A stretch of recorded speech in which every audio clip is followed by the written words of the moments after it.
Hey guys, tonight we're heading straight into a blizzard. You're cold, you're exhausted, and your fingers, yeah, they've basically stopped working. Welcome to the American West, somewhere out between Kansas and Colorado, mid-1800s. The sun dipped behind the horizon 3 hours ago, and the wind has decided your ears don't need skin anymore. You're not a cowboy, yet. You're just you, dropped here with your boots sinking into the snow, watching your breath fog in front of you. You're a settler, or maybe a gold dreamer, or a poor soul who followed a wagon train west and forgot the part about winter being absolutely merciless. And here's the kicker, you probably won't survive this. I mean, unless you learn how to build a shelter, fast. So before you get comfortable, take a moment to like the video and subscribe, but only if you genuinely enjoy what I do here. And hey, drop your city and what time it is where you're watching from. I always love seeing where people are tuning in from. Makes it feel like we're all warming up together. Now, dim the lights, maybe turn on a fan for that soft background hum, and let's ease into tonight's journey together. You're standing at the edge of a tree line staring at a frozen field that used to be prairie grass. There's no town for 50 miles, no store to buy nails, and no neighbours to complain to. Just you, a few mules, who are not thrilled, and a pile of timber you hoped would build something warm and permanent before the snow hit. Spoiler, it didn't. The West isn't what the movies made it look like. It's colder, meaner, and full of decisions that feel like they matter more than anything you've ever decided in your life. You've got maybe 2 hours of daylight left, a small axe, and a heavy coat that's definitely not rated for this nonsense. The nearest help is too far, and you're going to need a shelter. Not just a place to rest, a place to not die. And that's where this all begins. The earliest Western settlers often weren't trained builders. They were farmers, immigrants, sometimes even children walking next to wagons for weeks. And when they reached the so-called promised land, they had to invent comfort from nothing. People built shelters with what they had on hand. Dirt, trees, stone, sometimes animal skins, and always desperation. Here's a little secret. Most didn't expect the winters to be that bad. Seriously. There were articles in Eastern papers, ads in Europe, touting the plains as open, fertile and gentle. The hard freezes, not in the brochures. So you've got folks from Ireland, Germany, Norway and the eastern seaboard showing up with no idea what a Dakota winter feels like when it sneaks up in early October. And those first winters were killers, literally. There's a reason you hear so many stories about the winter of 1856, or the big freeze of 72. Each generation had one that carved itself into memory.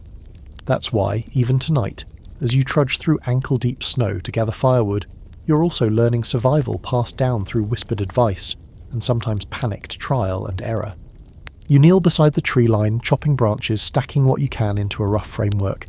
Your fingers go numb before you realise your gloves are damp. That's a rookie mistake. Wet gloves steal body heat faster than snow falling through a hole in your roof. Your breath catches.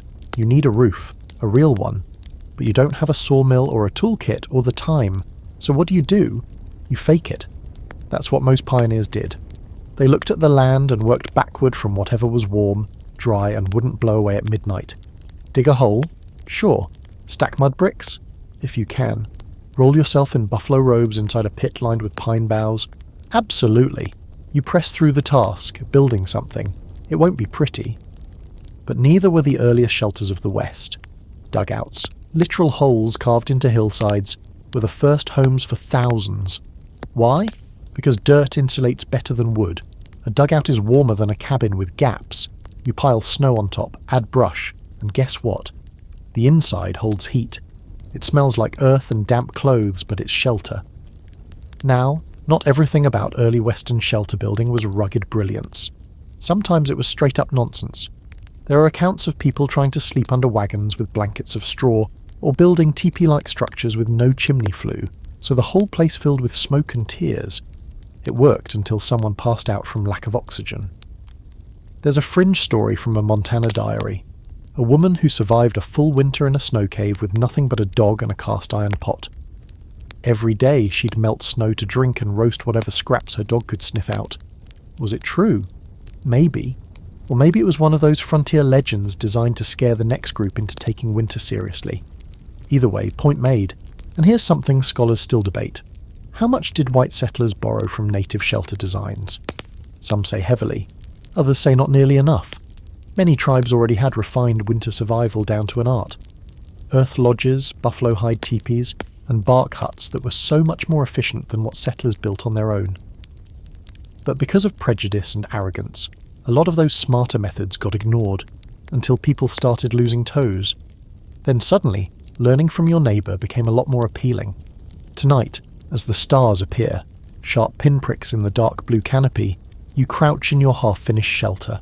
It's not much, just some stacked branches, snow-packed walls, and a hole barely big enough to crawl into, but it blocks the wind. It feels warmer already, and that's all you can ask for right now. Your breath is visible. The fire outside is just embers now, and you'll need to guard it through the night, feeding it slowly, trying not to use all your fuel before morning.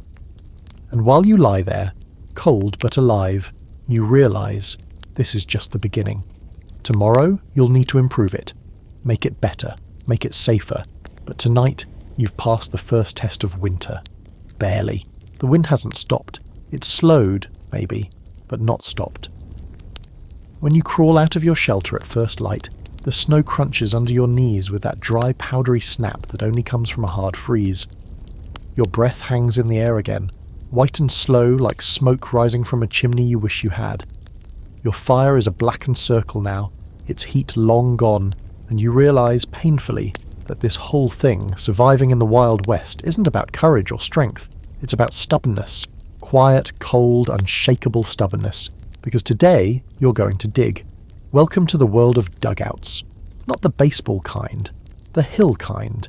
If you want to stay warm for more than one night, you need walls that don't leak wind, a ceiling that doesn't collapse under snow weight, and an entrance that doesn't invite in every freezing gust and curious raccoon.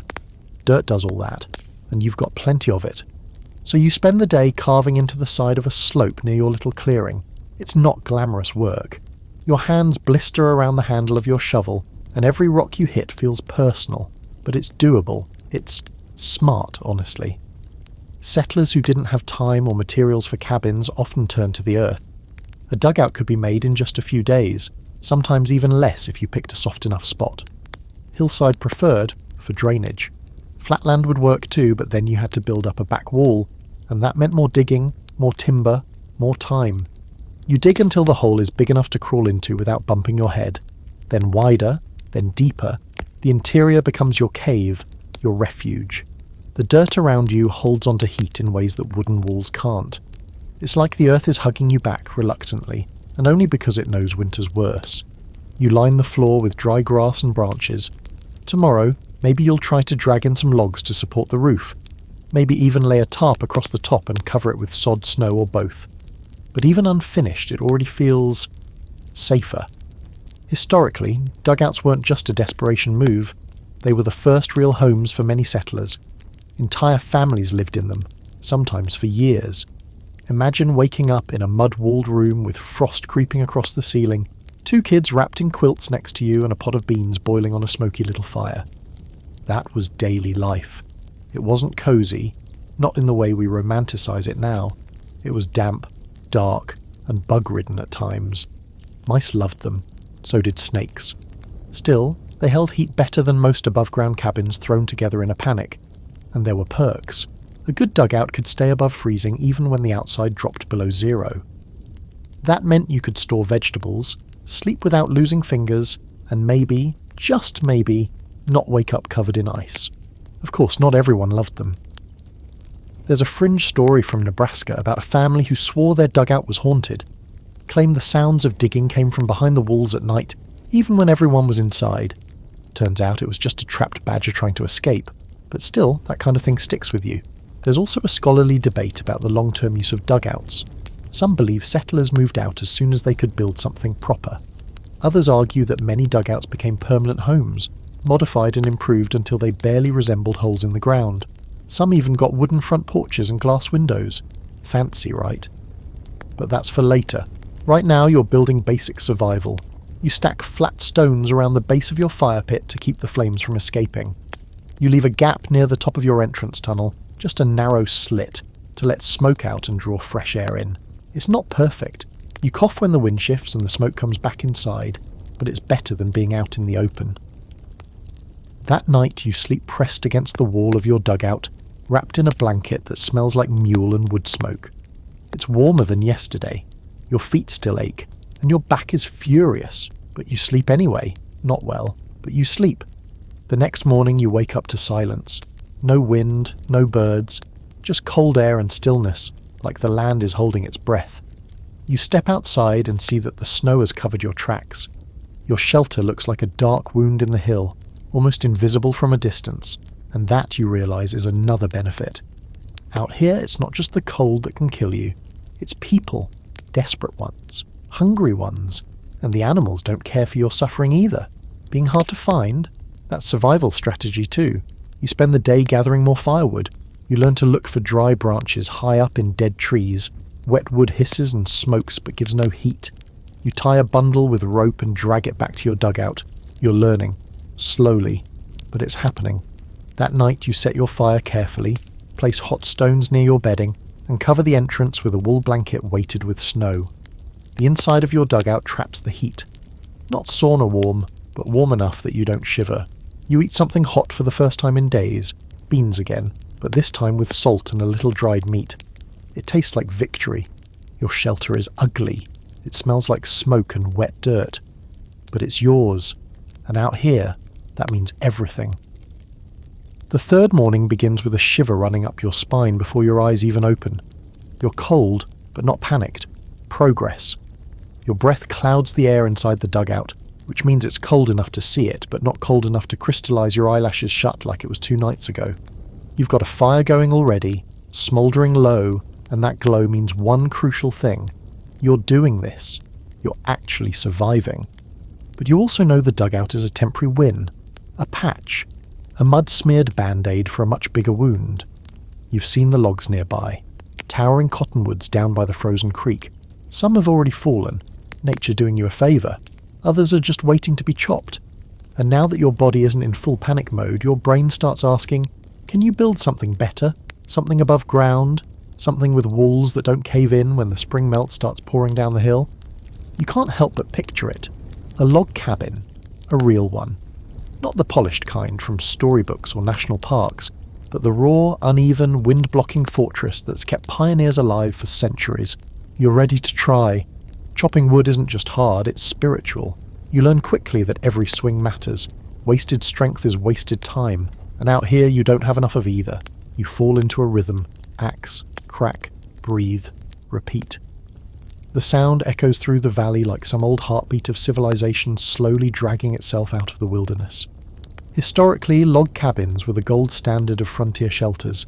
Settlers from Scandinavia and Eastern Europe brought the knowledge with them, passing down log-building techniques that worked in the frozen forests of Norway and the snow-heavy plains of Ukraine.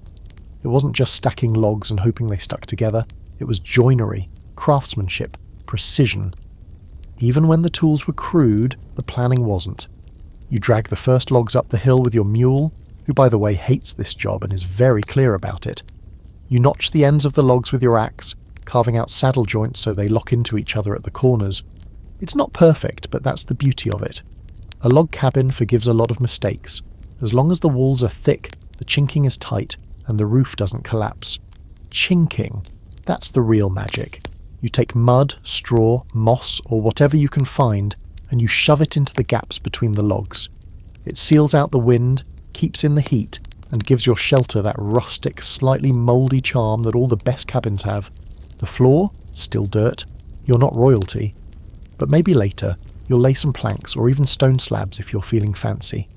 Right now, you just need walls, a door, and a roof that doesn't dump snow into your stew. Now here's the quirky part. Some folks used to smear animal blood into the chinking mix, not for warmth, but to keep insects and rodents out. Apparently the smell warned off pests. Others would tuck bits of tobacco or burn sulphur to chase away mites and flies. Is it weird? Absolutely. Did it work? Debatable.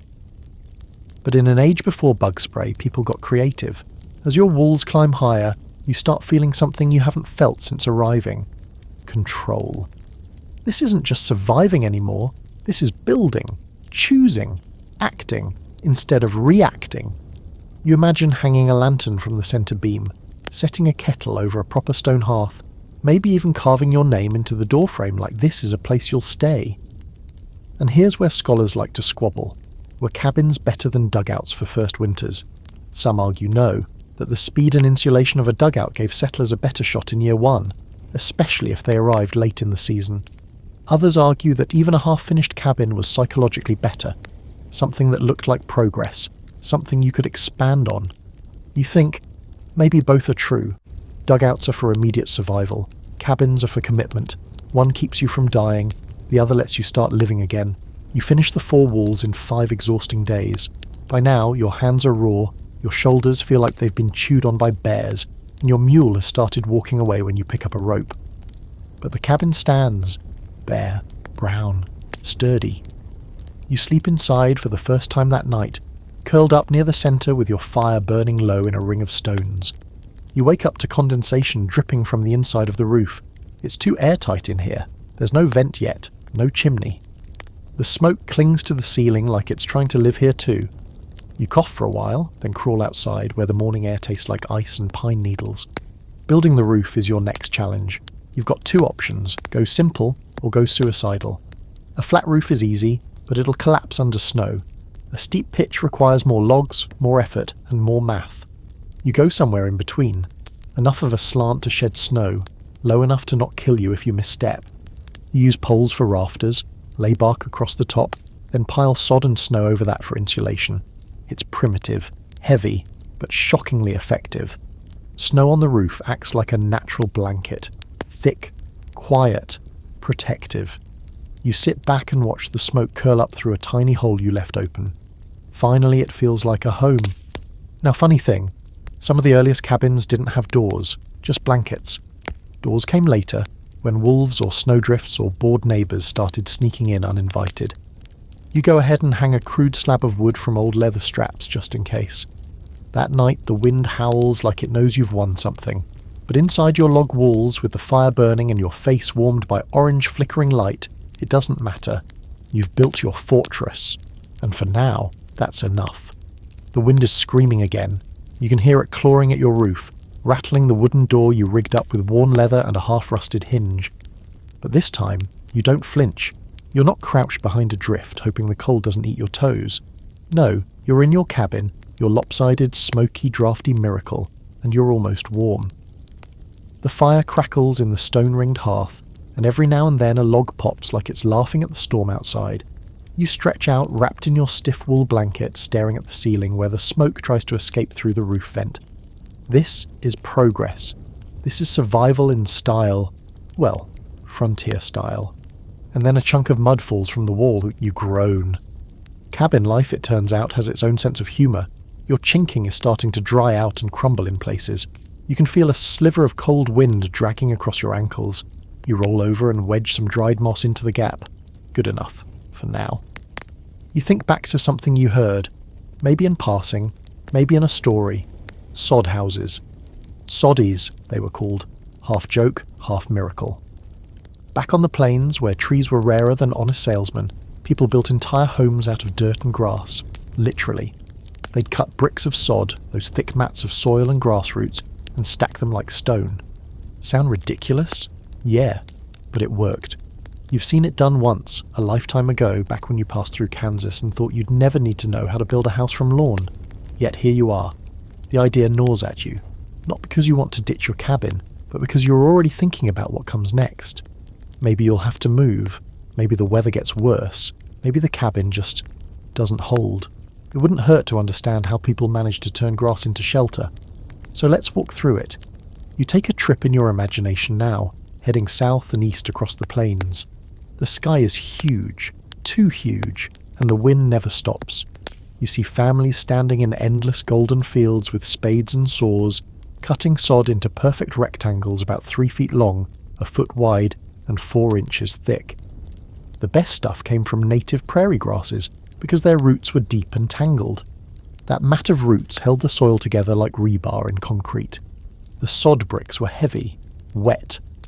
A single home could take thousands of them, but people stacked them anyway, interlocking them in staggered rows, like building a Lego house with muddy, root-filled blocks. And the result? Walls that were thick, sturdy, and incredibly insulating. A good sod house could keep you cooler in summer, and warmer in winter than a poorly built log cabin. The roots even helped prevent erosion, making the walls surprisingly stable through storms. Of course, it wasn't glamorous. The inside of a soddy smelled like dirt. Bugs came and went as they pleased. When it rained, parts of the ceiling could drip for hours. There are stories, some funny, some horrifying, about snakes slithering through the walls at night, mice nesting above headboards, and centipedes falling from ceiling cracks onto unsuspecting foreheads. Cozy, right?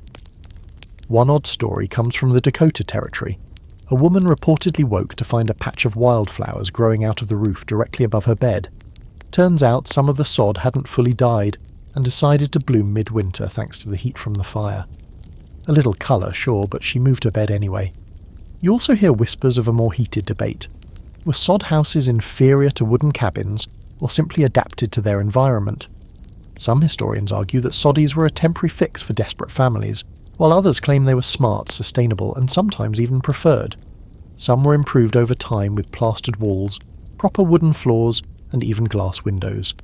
A few became full-blown homes, passed down through generations until the arrival of railroads brought lumber and change. Back in your cabin, you consider it all while feeding the fire. The idea of a sod house feels possible. You've got soil, you've got grass.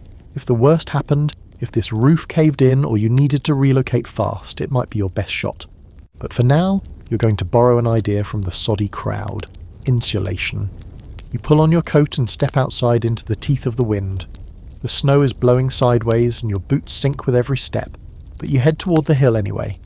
You scrape together a load of frozen grass and snow, mix in some dirt from the dugout, and start packing it against the outside of your cabin walls. The cold helps, freezes it into place. You do the same along the base inside, stuffing moss and dirt into every drafty gap. You're layering now, just like they did. Your home is turning into a hybrid, a log cabin with a sod coat. You don't care how it looks. You care how it feels. And tonight, when you hunker down inside again, you notice it right away. Less draft, less chill. The air feels stiller, heavier. Like the outside world is just that. Outside. It's a strange kind of peace, this life. You spend hours scraping together basic comfort, just to sleep under a ceiling that might drop a mouse on your face. You cook beans again, because it's easy. You drink melted snow, boiled to safety. You don't know what day it is anymore, but you measure progress by how many nights you've stayed warm. You think about the people who came before you, sitting in their grass brick homes, bundled in everything they owned, hoping the next storm wouldn't cave in their roof or sweep their cow into the next county. They weren't heroes. They were just people trying to stay alive. And that somehow is comforting. Because if they could do it, so can you. You lie back against the wall, smoke curling toward the ceiling, and let the storm howl outside. You've got fire, a roof, and now just enough dirt in your life to say you're doing it the old-fashioned way. The storm hasn't let up, not really. It's quieter now, more of a whispering wind than a howl, but you can still hear it curling around the edges of your cabin like it's checking for weaknesses. And if it finds one, it'll slip right through. Make no mistake. Cold in the west doesn't need an invitation. It finds the tiniest crack and moves in like it owns the place. You tighten the leather strap holding your door shut, tug your coat tighter around your shoulders, and listen to the fire spit and hiss as it eats what's left of your kindling pile. Today you need more than just warmth. You need a plan for what happens when the next big freeze comes before you're ready. Because what if you're not here when it hits? What if you're travelling, hunting, miles from any kind of structure? That's when you need to think like a different kind of survivor, someone who doesn't just build homes but lives inside cold like it's a second skin. You're talking about tents, not the kind you'd use on a summer camping trip pitched on flat ground next to a babbling brook. No, you're thinking of heavy canvas, wood poles and sheer willpower. You're thinking of winter tent living which, to the untrained eye, looks like voluntary misery. But to someone experienced, it's an art form, so you imagine it. You're out on the trail. Maybe you're trapping. Maybe you're following a herd. Maybe you're just too far from home and snow starts falling fast. The trees are bare, the wind cuts low across the ground, and you've only got your pack, your tools, and whatever gear you could carry. If you can set up a proper canvas tent, dig yourself in a little, and get a fire going, maybe with a small iron stove, you've got a fighting chance. Historically, winter tents were used by all kinds of people out west. Surveyors, miners, military scouts, mountain men, even travelling preachers. The trick was weight versus warmth. Canvas was heavy, sure, but it could handle wind and shed snow better than leather or wool. It also didn't trap moisture the way hides did, which was crucial. A damp tent in freezing temperatures turns into an icebox fast. So here's what you'd do. You find a slight depression in the ground, maybe a little hollow between trees, out of the wind. You set your poles and stretch your canvas tight, but the real work starts after that. You dig down, always dig down, a few feet at least. Carve out a pit and pitch your tent over it. The earth offers natural insulation, and if you line the floor with pine boughs or even dried grass, you keep your body off the frozen ground, a lifesaver at night. You stack snow along the base of the tent to seal the edges, using it like bricks to anchor everything. Snow's not just cold, it's structure. Used right, it can act like mortar, filling gaps and blocking wind. Then you start your fire, either outside with a small windbreak or, if you're lucky enough to have one, inside with a collapsible stove and stovepipe punched through a corner of the tent wall. One story comes to mind, a bit of a frontier oddity. There was a pair of brothers who travelled through Utah every winter selling potions, the kind that cured everything from gout to heartbreak.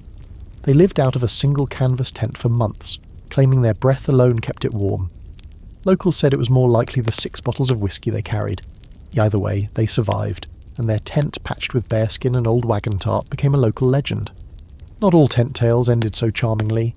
There are accounts of sudden storms trapping travellers under collapsed canvases, suffocating fires and snowdrifts burying people alive while they slept. That's the trade-off. A tent is mobile, flexible, but it has to be watched. You're constantly adjusting, checking tension, knocking snow off the roof, listening for that dangerous silence that means something heavy just landed up top. There's also debate among historians about whether tents were practical long-term shelters. Some argue they were strictly emergency solutions.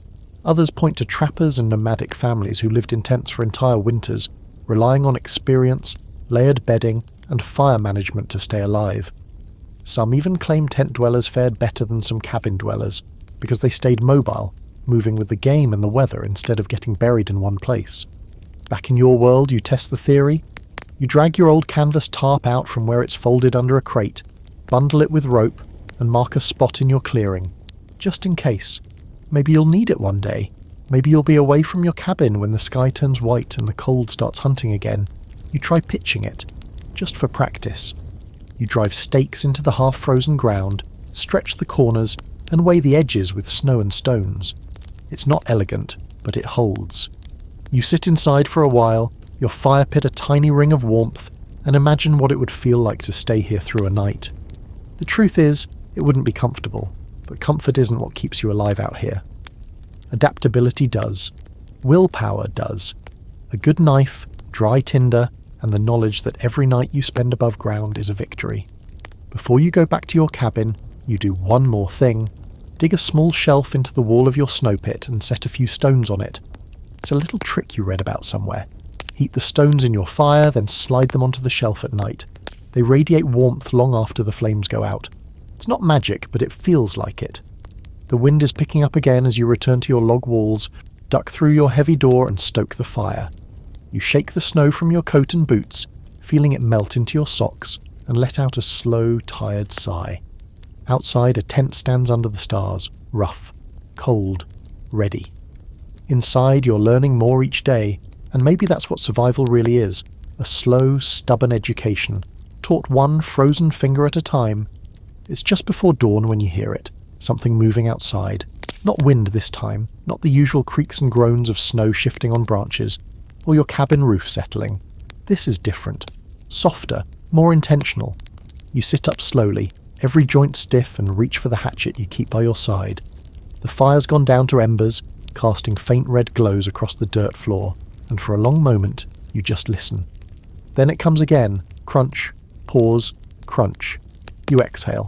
Not a person. A four-legged shuffle. Probably a deer, maybe something bolder.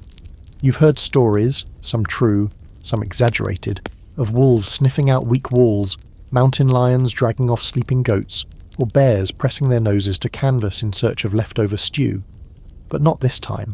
Whatever it is, it's not trying to come in, just passing by. Maybe you're lucky. You lie back, letting your pulse settle, and stare up at the ceiling.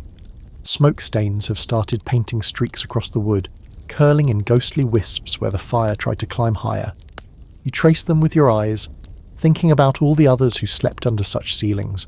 Fur trappers, mostly. People who didn't have permanent homes. People who made the wilderness itself into shelter. You're not quite a trapper, but out here, labels get fuzzy, and their way of life starts to make a lot more sense. Because long before settlers came rolling through with wagons and ambition, trappers were carving out space in the cold using bark, moss, hide, and grit. Their shelters, primitive genius. Sometimes it was just a lean-to made from pine boughs. Sometimes it was a full-on winter hut, insulated with mud and lined with animal skins. You try to imagine building one, how it would feel to create something not from plans but instinct. To read the forest, not just use it.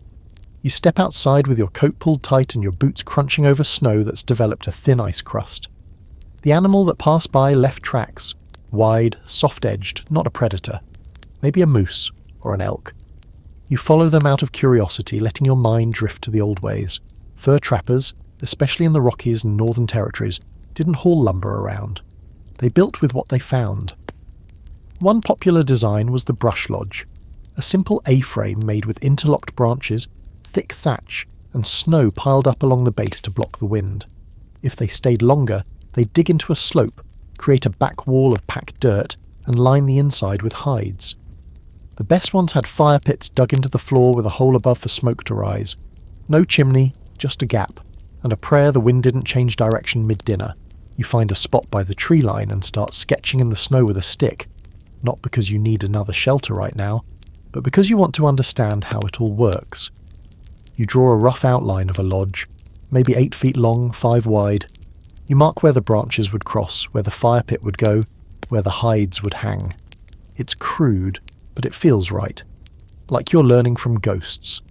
One particularly strange but brilliant method trappers used. Bark shingles. Aspen bark, peeled in long strips, was laid over frame structures to form a roof that shed snow surprisingly well. When nailed or tied down, the bark curled just enough to overlap, creating a water-resistant surface. It wasn't pretty, it wasn't durable, but it lasted just long enough to get through winter. Then there were the skins. Buffalo hide, if you were lucky. Deer or elk, more common. Trappers often carried a few tanned hides rolled up with their gear, not for trading, but for surviving. One hide over the doorway, another lining the sleeping area, a third draped over the roof to trap warmth. In emergencies, they'd even sleep inside the hides, burrito style, with hot stones tucked in for warmth. You picture it, rolling into a skin, sweating in one spot, freezing in another, trying not to dream about falling asleep next to your own smouldering rock pillow.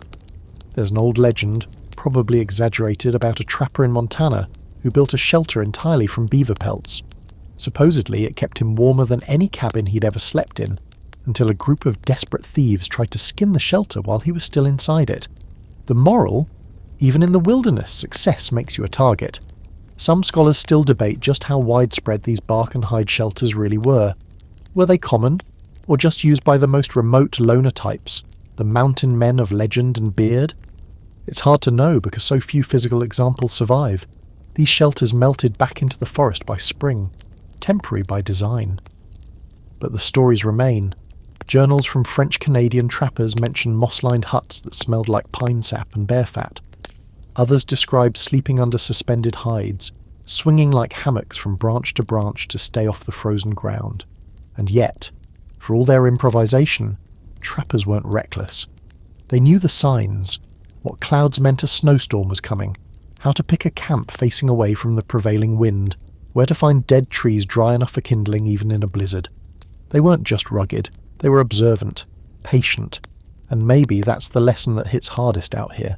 You return to your cabin after an hour wandering in the woods, hands red and stiff, your breath fogging the air in long, tired bursts. Inside, the fire has dimmed, but the stones still glow with heat. You sit beside them, rubbing your palms together, thinking of bark huts and hide roofs and smoke holes that work if you're lucky and careful. You don't have buffalo hides, but you do have old blankets, and tonight you hang one over your cabin door, tacking it up with wood scraps and a few rusted nails. It doesn't look like much. But the draft stops. just a little, and in the quiet that follows, you realize you're becoming something different. Not just a settler, not just a survivor.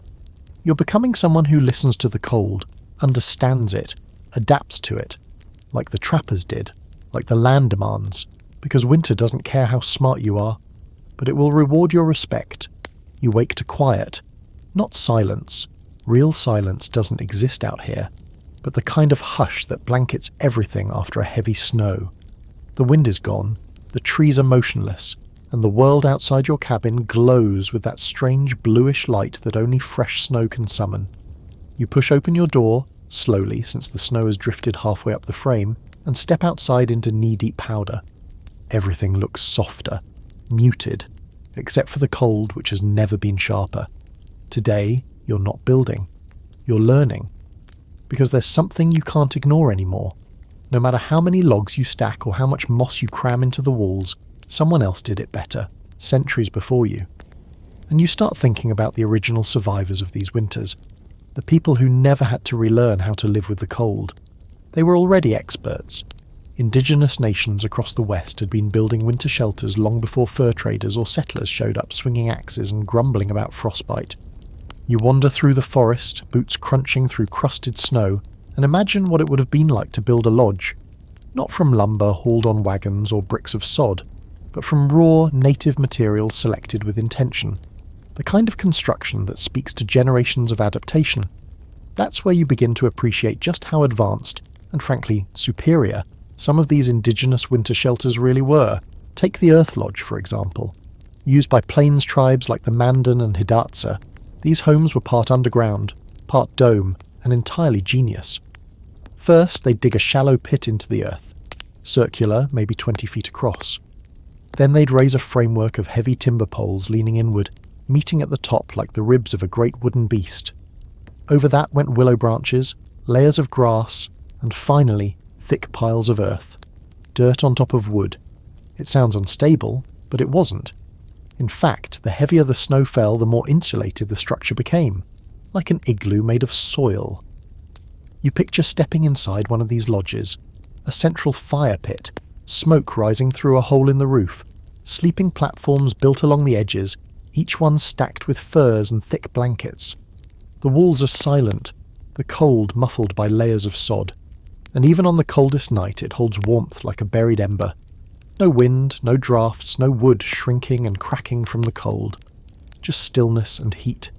You keep walking, and your thoughts turn to teepees, not just for summer use, despite what people assume. When built with proper insulation and maintained correctly, teepees were astonishingly effective in the winter. Buffalo hides stretched over conical poles, lined with more hides or grass mats, and anchored into the snow for stability. The smoke flap at the top could be adjusted for wind direction, and a fire inside, carefully managed, kept things livable even in sub-zero conditions. And here's the kicker. Teepees were portable. They could be broken down, packed, and moved with the seasons. Entire villages would relocate when food sources shifted or weather patterns changed. That kind of mobility was survival strategy, not just convenience. Meanwhile, settlers were digging frozen potatoes out of the ground with bare hands and praying their cabins didn't collapse under snow. There's a story, half real, half myth, from the northern plains about a trader who stumbled into a Lakota camp during a blizzard. He was frostbitten, delirious, and had lost 2 fingers to the cold. They brought him into a tipi, wrapped him in robes, and within an hour he was sweating. Not just warm, sweating. He stayed with them all winter, and when spring came, refused to leave. Said their shelters were better than anything he'd ever built. Maybe he wasn't wrong. Even now, scholars argue about just how thermally efficient these indigenous designs were. Some claim that with proper construction and fire placement, a winter teepee could maintain temperatures of 60 degrees Fahrenheit or more while it was below zero outside. Others point out that success depended on materials. Buffalo hide was best, but scarce after white hunters decimated herds. Either way, there's no denying these structures were designed with a deep understanding of climate and resource. You pause by a fallen tree sitting on its snow-dusted trunk and think about how you've done everything the hard way so far. You built a dugout, then a log cabin, wrestled with fire that smokes more than it heats, and still find yourself layering up just to fall asleep. Meanwhile, someone 100 years ago could have built a snow-tight lodge using nothing but grass, mud, and memory. The most overlooked trick? Passive design. Indigenous winter shelters were often oriented with intention. Entrances faced away from prevailing winds. Overhangs or snowbanks were placed strategically to trap heat and reflect sunlight. They didn't fight the cold with brute force. They redirected it, flowed around it, designed with it in mind. You return to your cabin that afternoon with a new itch in your brain. Not envy, respect. You want to incorporate what you've learned, so you start small.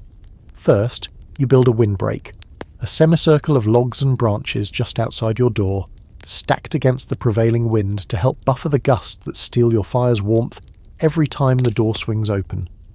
Then you take some spare branches and start weaving a crude inner lining, trapping dry grass between the log walls and this new barrier. It's not beautiful. But neither is freezing. And that night, it works. The cabin holds heat longer. You find yourself peeling off your outer layer for the first time in days. The blanket of cold outside feels distant now, pushed back by nothing more than placement, layering, and a few tricks stolen from smarter people. It's humbling. You're not reinventing anything. You're catching up. So you sit by your fire, a little more comfortable, a little more alive, and wonder how many things you still haven't figured out. The answer? Plenty. But now you know who to learn from. The snow finally stops falling sometime during the night. You know not because it got warmer, because it didn't, but because the silence shifted. That gentle static of drifting flakes disappears, leaving only the groan of the trees under their frozen load and the occasional thump as a branch gives up and drops its burden to the forest floor. You lie awake listening, swaddled in every layer you own, feeling the warmth of your own breath curl back into your face under the blanket. You don't dare move, not yet, because this is the moment when the cold is deepest, right before sunrise, when even the fire seems reluctant to wake. But wake it does. You coax the embers back to life with bits of bark and a prayer, and soon the flames are licking at the blackened logs. The heat barely touches the air at first, only melting the frost from your boots and turning your breath into steam. But you take what you can get. You're still here, still alive, and that's something. Today, your thoughts wander out past the trees, past your own shelter, past even the old cabins and trappers' huts. You start thinking about people who survived winter without permanent walls at all. The nomadic tribes of the Great Plains, those who moved with the seasons, hunted with the herds, and somehow managed to face winters without planting roots or freezing to death. How did they do it? Buffalo mostly. The bison was more than meat. It was shelter, clothing, tools, fuel, and identity. The entire winter survival strategy of many nomadic tribes like the Lakota, Cheyenne, and Comanche centered around the buffalo, and not just the hide, though that was essential. They used nearly every part: horn, bone, sinew, even the dung. Out on the plains, where trees were scarce and winters came in fast, that kind of full-use efficiency wasn't optional, it was life. You imagine it now.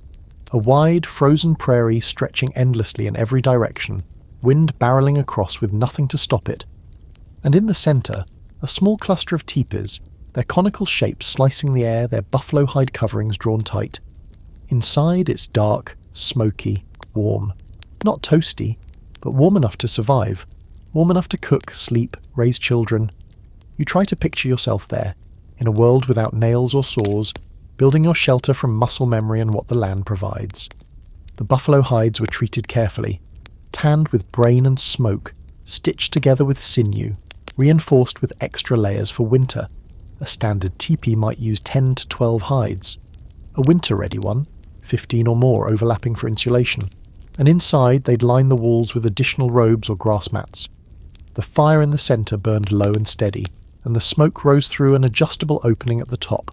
A system more advanced than most settler chimneys, honestly. You remember reading that a properly maintained teepee could be taken down, packed up and reassembled in under an hour by a practiced group. Try doing that with a log cabin. The flexibility wasn't just practical, it was cultural. Nomadic tribes moved with the rhythm of the land, not in defiance of it. When the buffalo moved, they followed. When the snows came, they were ready, because they didn't treat winter like an enemy. They treated it like a season, a fact, something to be respected, not conquered, and they didn't burn wood to stay warm, at least not where there wasn't any. They burned buffalo chips, dried dung. Out here that sounds horrifying to someone raised on fireplaces and firewood, but it's actually brilliant. Buffalo dung, once dried, burns clean, steady, and without the smoke of wet wood. It was collected during the warmer months and stored in baskets or simple piles, ready to fuel fires when the snow fell. You pick one up yourself out of curiosity. Not fresh, obviously, just one left behind and dried long ago. It's hard, almost weightless, like wood that forgot to be a tree.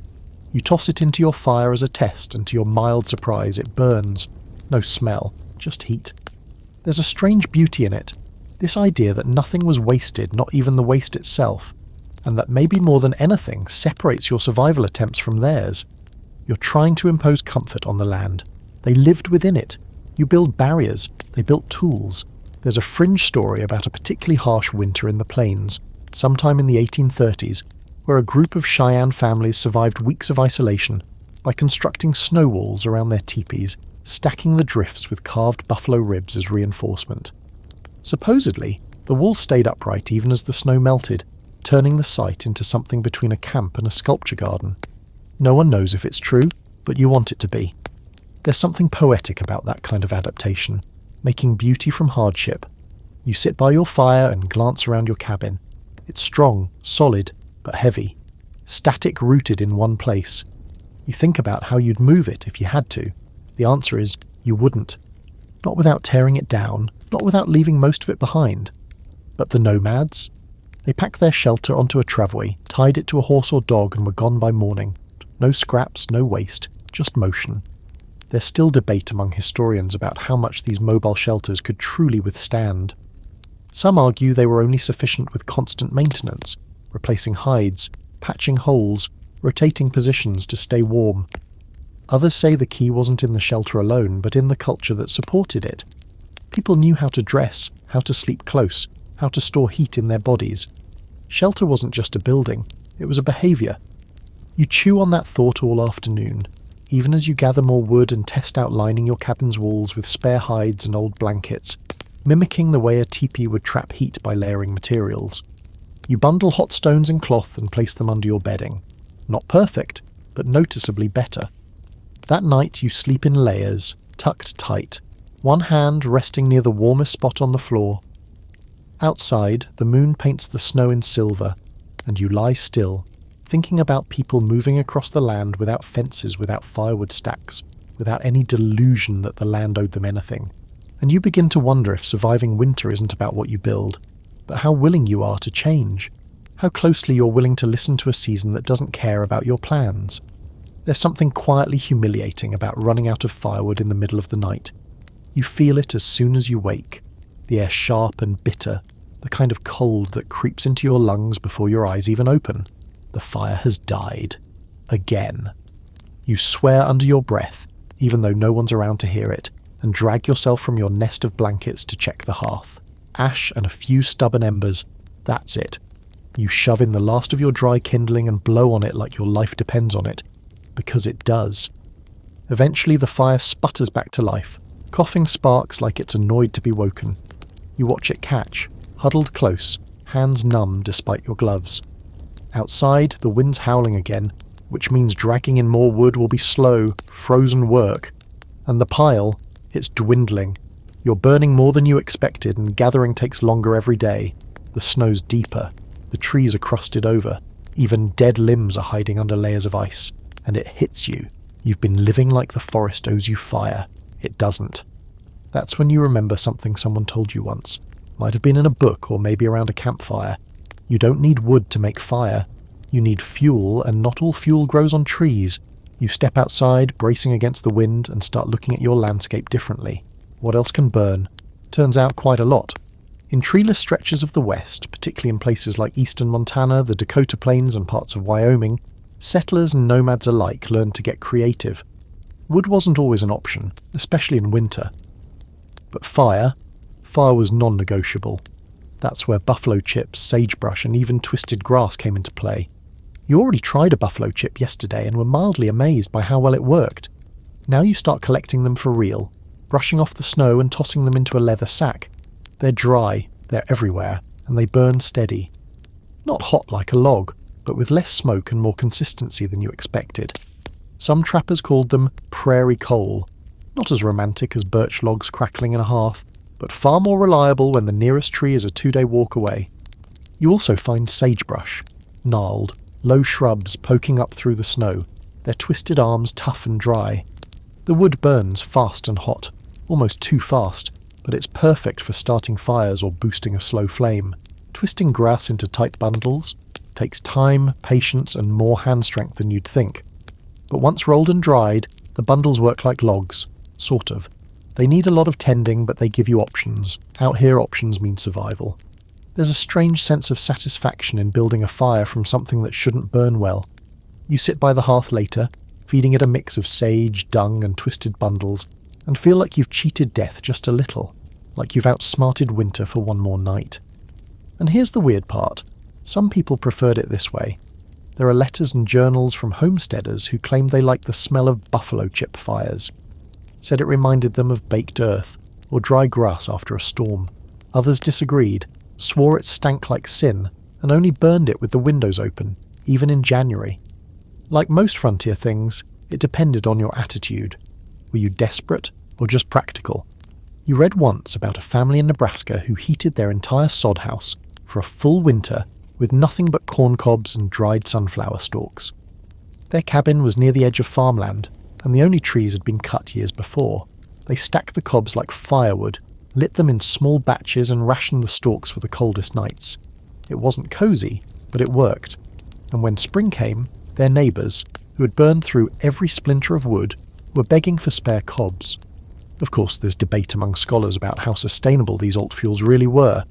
Some argue that reliance on buffalo dung, for instance, was only viable when herds were nearby, which, thanks to overhunting, didn't last long.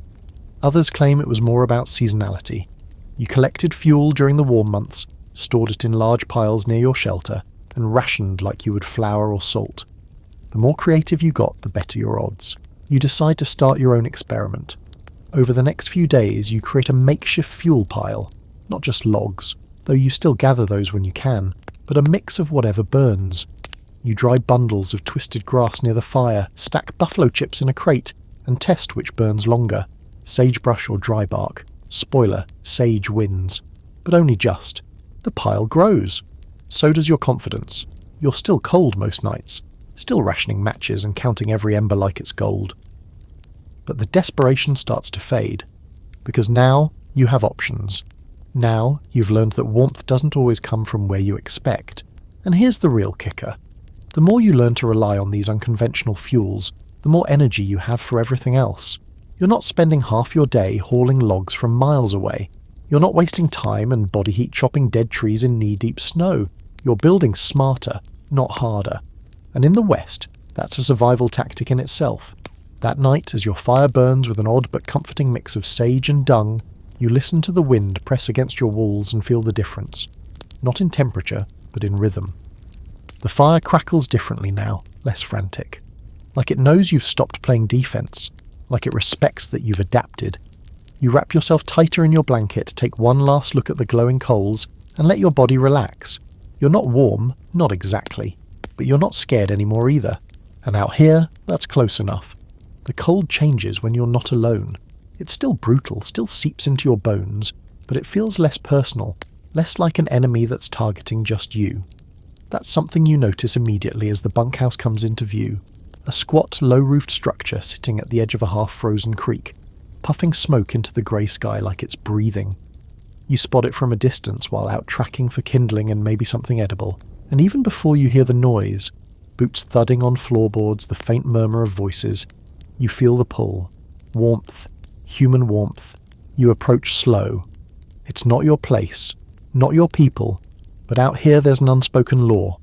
If it's winter and you're freezing, and someone has fire, they don't turn you away. At least not right away. The door creaks open before you reach it. A grizzled ranch hand in a patched coat squints at you, says nothing, just jerks his chin toward the interior. You nod, step inside, and you're hit with it.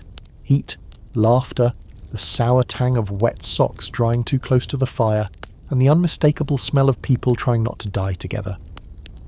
The bunkhouse isn't fancy. It's a single room, long and narrow, with rows of rough-hewn bunks built into the walls, one above the other like shelves made for sleeping.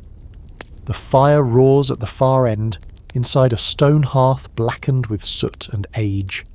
There are maybe 8 men here, a few wrapped in blankets, one mending a boot, another spooning beans from a dented tin.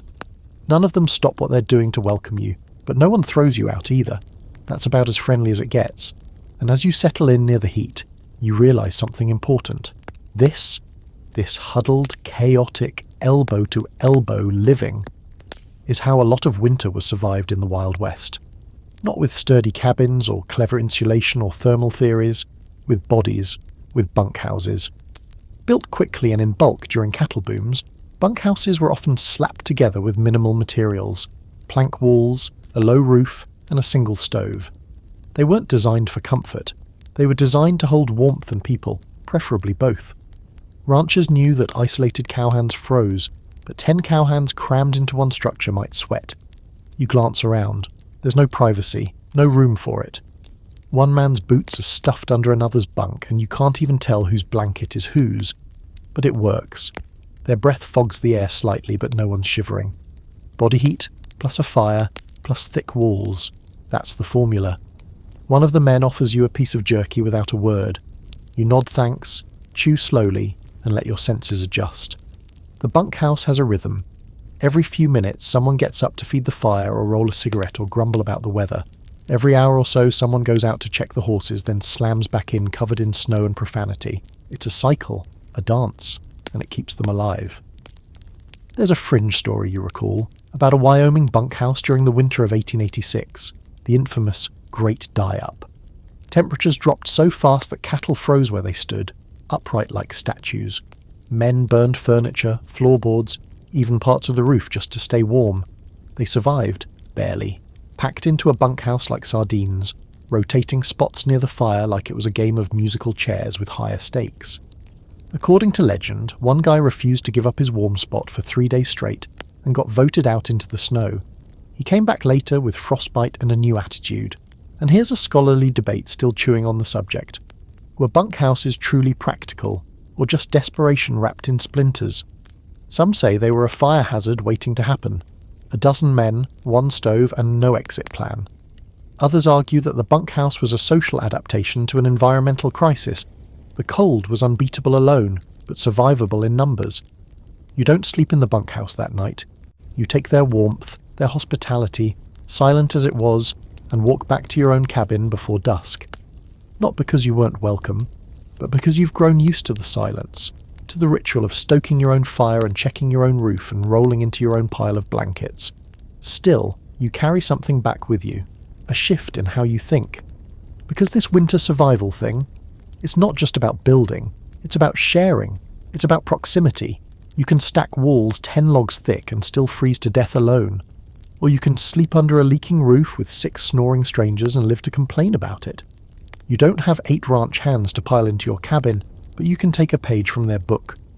That night you drag your bedding closer to the fire, not just for the heat, but to let the warmth from the stone floor rise into your bones faster. You hang a blanket over the entryway again, this time doubled over for extra insulation. You close off the corners of the room with spare sacks and crates, shrinking the airspace. Less room means less air to warm. You make your cabin smaller, on purpose. And then you sit near the hearth, spooning your own version of bunkhouse beans from a cracked pot, and think about the strange intimacy of shared misery, how winter forces you into other people's orbits. You don't get to be proud when you're half frozen, you just get to be here. Or not. Before you sleep, you tuck a few hot rocks into your bedroll, another tip borrowed from someone smarter, and think about the fire in that bunkhouse, still glowing, still surrounded by snoring, sniffling survivors. A room full of men trying to outlive winter with soup and sarcasm. You're alone tonight, but not lonely. That makes a difference, because now you know what to do if things get worse, where to go, how to build something better than walls, warmth made out of people. You wake before the sun rises, wrapped in your own breath. The fire's burned down to coals again, and the inside of your cabin smells like smoke and slightly scorched beans. But the rocks you tucked into your bedding are still warm, not hot, just a lingering radiant comfort pressing against your ribs and knees. It's a small victory, but out here, small victories matter. You stretch carefully, feeling the stiffness in your back from sleeping on the uneven floor, and then you sit up slowly. You've got work to do today, less dramatic than chopping logs or outrunning frostbite, but just as critical. Today, you're going underground. You've been thinking about it for a while, turning the idea over in your mind each time the wind screamed against your walls, or your food supply shrank by one more hard biscuit. And now, with the worst of winter still ahead and your supplies wearing thin, it's time to get real about storage and insulation, not in your cabin, beneath it. You step outside, shovel in hand, breath fogging the air like smoke. The cold hits your cheeks and lashes instantly, biting just enough to wake you fully. You head toward the low corner of your cabin, where the snow's thinnest, and start digging. The ground is frozen solid in the top few inches, like trying to chip through iron with a spoon. But you're stubborn. You know the truth. A root cellar, or even just a small dugout chamber, can double as a pantry and a furnace. Not literally, but when built right, it keeps the cold out and the warmth in. More than that, it stores food, which you're going to need, soon. Historically, settlers across the West used root cellars to survive not just winter, but spring. The season no one talks about, when supplies run out and the thaw turns everything into mud. Digging into the ground gave them a naturally insulated space to keep vegetables, jars, dry goods, even precious seed for next year's planting. The earth stays around 45 to 55 degrees down there, no matter what kind of blizzard is trying to kill you up top. It's like a hidden hearth under your feet. You dig until the sweat runs down your back and freezes at your waistband, then deeper. Eventually you carve out a space big enough to crouch in, maybe 4 feet deep, with packed sides and a makeshift step. You reinforce the walls with old boards, stones and whatever scraps you have. It's not elegant. Nothing you've built so far is. But when you crawl inside, it's still, quiet, almost warm. Not the crackling, fire-fed warmth of your hearth, but a dense, stable kind of warmth, like the cold hasn't figured out how to reach this far yet. You sit down on a crate you pulled in and just breathe for a moment, letting the earth surround you. This is the kind of warmth that lasts, the kind you don't have to feed logs to every 3 hours. Doesn't look like much, but it's a kind of miracle, and it's multifunctional. That's what they won't tell you in the history books. Yes, it was food storage. Yes, it was climate control. But for plenty of families, the root cellar was the backup bedroom. When blizzards roared and the cabin walls groaned and the roof threatened to cave in, people would flee underground, just for the night, just until the storm passed. It wasn't glamorous, but it was survivable. There's a quirky old account, half journal, half fever dream, from a Missouri homesteader in the 1850s who claimed he spent an entire winter living inside his root cellar after his roof collapsed under snow. Said he shared it with a goat and a barrel of dried apples, called it the best 3 months of his life. The goat was warmer than my ex-wife, he wrote. Take that for what it's worth. You don't have a goat, but you do have a cellar now, and that changes everything. Back in your cabin, you load up what food you have left. Dried beans, hardtack, a jar or two of pickled something, and carry it below. Not much, but enough to make a difference. You stack it carefully on shelves made from firewood scraps, tucking blankets around anything that might freeze. You even set a lantern on a rock outcropping, just in case you need to hunker down one night when the cold gets wild. There's something deeply comforting about knowing you have a space like this, a backup, a plan B. Because surviving winter out here isn't just about toughness, it's about options. The more of those you have, the better your odds. And here's where historians love to argue. Was the root cellar a product of ingenuity or desperation? Some call it brilliant design, an early example of passive climate control and food preservation. Others say it was just a dirt hole, necessary only because people settled in places where nothing else worked.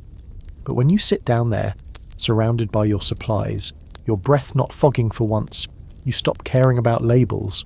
Desperation or design, either way it's warm, and that's enough. As you climb out, the sky has shifted. The clouds are low again, heavy with more snow. You pack the entrance with boards and a flap of canvas to keep the worst out, then tramp back to your fire. It's already struggling. You feed it a mix of sage and dung and whisper to it like an old friend. Please stay. Please burn. Before bed you boil a pot of water, not for tea but to leave near your bed in a sealed container. Another heat trick. The warm water will radiate overnight, keeping the air just a little less cruel. You're building layers now, not just of blankets but of solutions. Little tricks, subtle advantages. and when you finally lie down, you close your eyes knowing that just a few feet beneath you, there's a cache of food, a shield of earth, and a dark, silent room that winter can't quite reach. You don't know how long this season will last, but tonight, you're better prepared than you were yesterday. And that's the game. One small defense at a time. The cold has started creeping in earlier each evening now. It's not just dropping in after sunset, it's arriving before, sliding down the sky like a shadow with claws. You notice it around your ankles first, the way the air near the floor seems to turn solid, and then it climbs. No matter how high you stack the fire, the cold always finds the floor. Which makes sense. Heat rises, cold settles.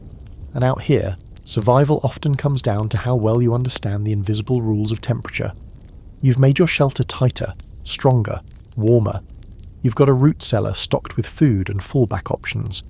But there's one more enemy you haven't fully dealt with yet, and it's closer than any snowstorm or frozen stream. It's your own skin. Clothing. The oldest, simplest, and most underestimated form of shelter. You realise it when your boots start to fail, when the left one gets a crack and the snow seeps in, numbing your toes before you even know it's happening. You sit by the fire, peeling off wet socks, cursing softly, and suddenly it hits you. If your clothes quit on you out here, it doesn't matter how many logs you stacked, or how many layers you nailed to your cabin walls. Your shelter begins with your body, and that means it begins with what you put on it. You look at what you're wearing: wool coat, fraying at the cuffs, 2 undershirts, heavy trousers, mismatched socks. All of it working together to keep you from freezing, but none of it quite doing the job alone. That's the truth about winter clothes. They're a team sport.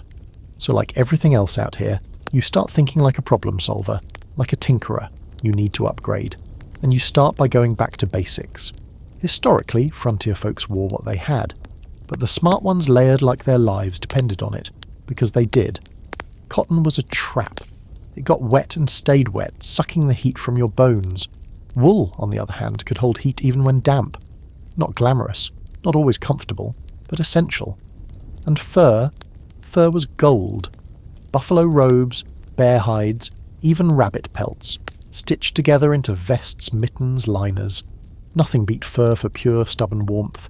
You remember hearing that fur trappers used to line their moccasins with rabbit skin, fur side in. Soft, warm, disposable. Swapped out every few days. No sock could compete. And yes, it meant constantly hunting small game or trading with someone who did, but the payoff. Toes that stayed attached through February. And then there's the quirky stuff. Fringe winter fashion that only made sense in a time and place where fashion wasn't a thing. Newspaper tucked into shirts for insulation. Potato sacks turned into makeshift cloaks. Women wore up to 5 skirts at once, using the space between them like insulation layers in a thermos. Men wrapped their legs in strips of blanket tied with rawhide, walking around like slightly panicked mummies. One popular hack? Stuffing dried grass into boots. Didn't last long, but bought you a few hours. You decide to try a few of these. First, you double up your socks, but with a twist. Between them, you wedge a thin layer of dried moss. Soft, insulating, and strangely satisfying to walk on. Then, you grab an old wool blanket and cut it into strips, wrapping them around your legs from the ankles up to your knees. Not elegant, but already warmer. You stitch some spare rabbit fur into your mittens, roughly, messily, and slide them on. The difference is immediate. There's debate among historians about how effective frontier clothing really was. Some say the settlers came west woefully unprepared, bringing eastern fashions and too thin layers, then panicking when the cold hit. Others argue that frontier people were constantly adapting, improvising on the fly, trading with indigenous people, stealing techniques and materials wherever they could. The truth is probably both. A lot of toes were lost before people got smart. And speaking of smart, indigenous winter wear was leagues ahead of anything most settlers brought with them. Deerskin clothing sewn with sinew, layered with fur, snowproof, wind-resistant, and often custom-fit. Some nations used porcupine quills to reinforce seams, or designed their boots with turned-up toes to walk easier through drifts. Every detail mattered, every stitch earned. You try to mimic that in your own way. You take an old pair of pants and sew a lining of scrap wool inside. You add a second collar to your coat, just a flap of rabbit hide, and feel the difference when the wind brushes past. Then, in a stroke of curiosity, you line your hat with buffalo fur you traded for last season. and suddenly understand why everyone used to walk around looking like they were smuggling raccoons on their heads. The heat it traps is unreal. You even fashion a hood out of an old flour sack, lining it with moss and tying it tight beneath your chin. You look ridiculous. But you feel invincible, and in a blizzard, dignity doesn't matter. Warmth does. That night, you test your new gear by sitting outside for longer than usual. The snow is falling again, soft, steady, and your boots crunch gently as you move through it, wrapped in layers like a walking quilt. You sit on a stump and just breathe. For once, your fingers aren't numb. Your breath still fogs the air, but it doesn't feel like your lungs are turning to ice. You glance up. The stars are buried behind clouds, but the sky still glows faintly. Everything is quiet, even the trees. And you think to yourself, this is what shelter really means. Not just a roof, not just fire, but armour. Smart, hand-stitched, slightly lopsided armour against the longer season. You return to your cabin eventually, shedding the outer layers carefully, like peeling an onion made of wool and fur and moss. You hang your mittens near the fire, your boots by the door, and climb into your bedding with the heat of motion still clinging to your skin. And as you lie there, you think of all the things you've learned to wear. Not just the fabric and fur, but the awareness, the readiness, the knowledge that out here staying warm isn't a luxury, it's a daily decision. And the cold is always waiting for you to forget that. But tonight you haven't. You wake to smoke. Not the gentle wood smoke you've come to associate with comfort and life and relative safety, but the kind that stings your nose before your eyes even open. Thick, cloying, immediate. You bolt upright in your blankets, coughing, eyes streaming, and scramble toward the door with your heart thundering in your chest. Panic comes in fast and sharp, because in the Wild West, a fire inside your shelter isn't just dangerous, it's fatal. You throw open the door and freezing air rushes in like a slap to the face, clearing your head just enough to think. Not flames, not yet, just smoke. Lots of it, curling down from the ceiling, pouring from the hearth like the chimney's quit its job. You grab a stick and poke the embers, coughing and cursing, trying to figure out where the airflow went. Did the flue freeze? Did snow clog the vent? Did the wind flip directions and start backdrafting into your cabin? Yes? Maybe. Probably. You throw on your coat and stomp outside, boots crunching through new snow, and sure enough, you find the source. The top of your chimney, such as it is, has iced over. A heavy slab of frozen sleet and crusted snow sealed it like a cork. No smoke's getting out, which means all of it is staying in. And now you know, chimneys aren't optional luxuries. They're not quaint details or architectural flourishes. They're your shelter's lungs. If they stop working, everything else stops too. You clear the ice with the blunt end of a hatchet, watching it shatter and fall in chunks, and within minutes the smoke inside your cabin begins to rise again, following the proper path up and out. You head back inside, eyes watering, and open the door wide to let the last of the haze escape. Your fire sputters, confused but relieved, and you sit down on your bunk exhausted and soot-streaked, realizing you've just survived another one of winter's little games. Now you start thinking seriously about your chimney. Until now you'd been improvising. Holes in the roof, smoke flaps, gaps between logs. It worked, sort of. But winter is getting meaner. The fires are burning longer, hotter, and now the air inside's getting heavy with soot. You've noticed it. The black smudges on your ceiling beams, the way your coat always smells like a campfire that's overstayed its welcome. Time to upgrade. Historically, early settlers tried just about everything to build chimneys on the frontier. Brick? Rare. Too heavy to transport, too hard to make without a proper kiln. Stone? Better, if you had time, and access to a quarry. Most often they used mud and sticks. That's right. Wattle and daub chimneys. You build a framework from saplings or old boards, plaster it with a mix of clay, sand and straw, then let it dry and hope it doesn't crumble when the fire gets too hot. You remember one old frontier manual that warned readers, do not trust a greenwood chimney, lest it dry and burn you out before breakfast. A fair warning, and yet people did it anyway, because they had to. There's a quirky tale from a Nebraska homesteader who built his first chimney from sod and scrap iron. Said it worked like a charm until the neighbour's cow leaned against it during a storm and collapsed the whole thing. The house filled with smoke, the cow fled, and he never built another chimney without rocks again. You go outside and start collecting stone, slowly, carefully. It's miserable work in the cold. Your gloves stiffen, Your fingers go numb, but it's worth it. You build a low, square base around your existing fire pit using the biggest stones you can carry. Then you stack upward, adding mortar where you can, which is just mud mixed with leftover ash and straw, and reinforcing gaps with bits of scrap metal you'd plan to use for other things. Not elegant, not pretty, but stronger than the hole in your roof. You also carve out a better draft channel. That's something most folks forget.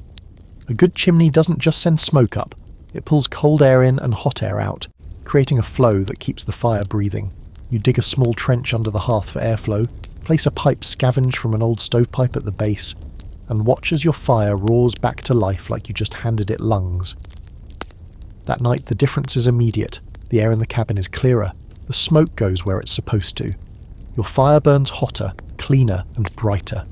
You sit in its glow, watching the flames curl upward into your newly reinforced chimney and feel something close to pride.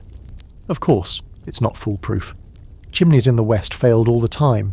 They cracked in the cold, collapsed under snow, or caught fire when the daub dried out and caught a stray ember. Fires were so common that many cabins had escape hatches built into their roofs, holes covered with animal hide just big enough to crawl through. Others had none, and those stories rarely had happy endings.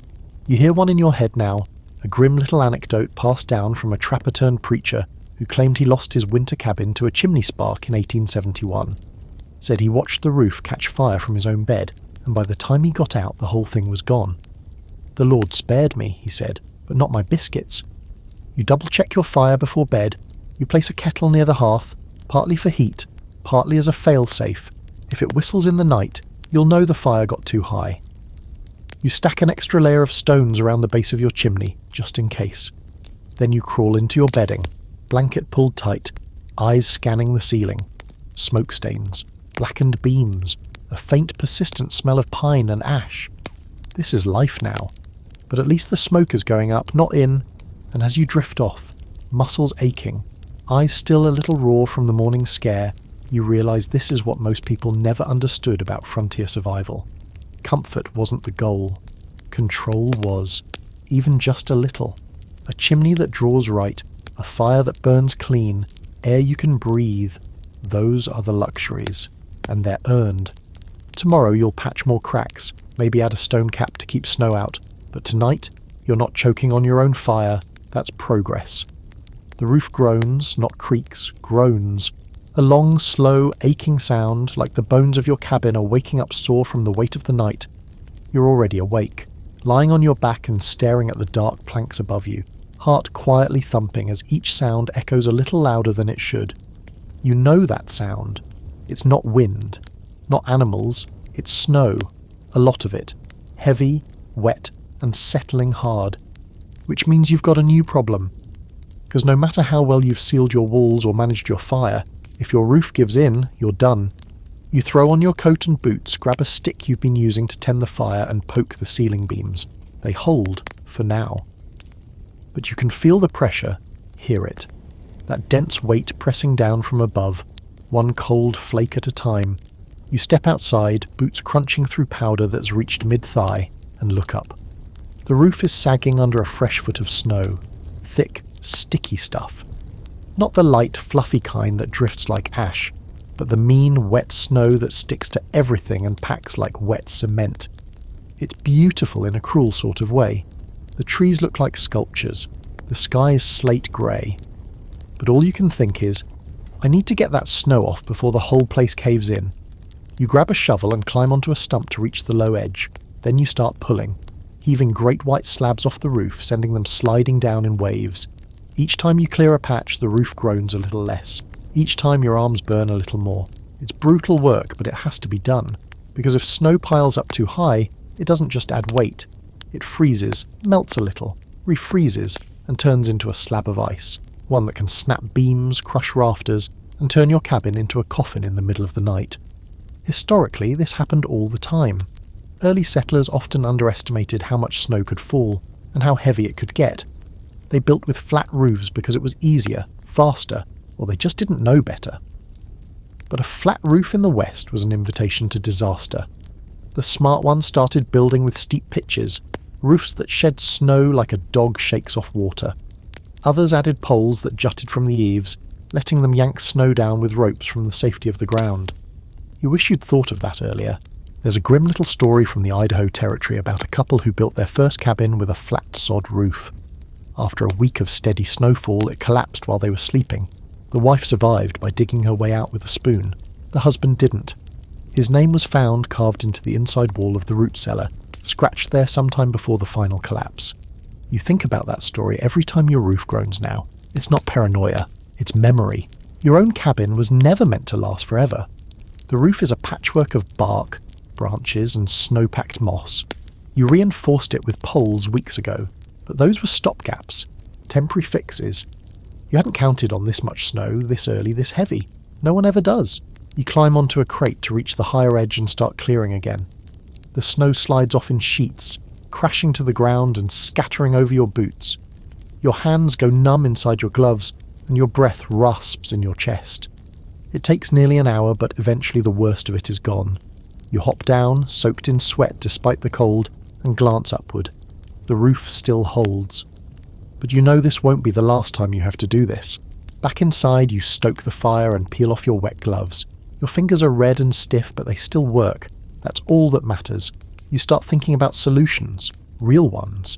You need a slanted roof, steep enough to keep snow from sticking, strong enough to hold what does. That means more logs, angled supports, and probably taking apart half of what you've already built, which means exposure, risk, time.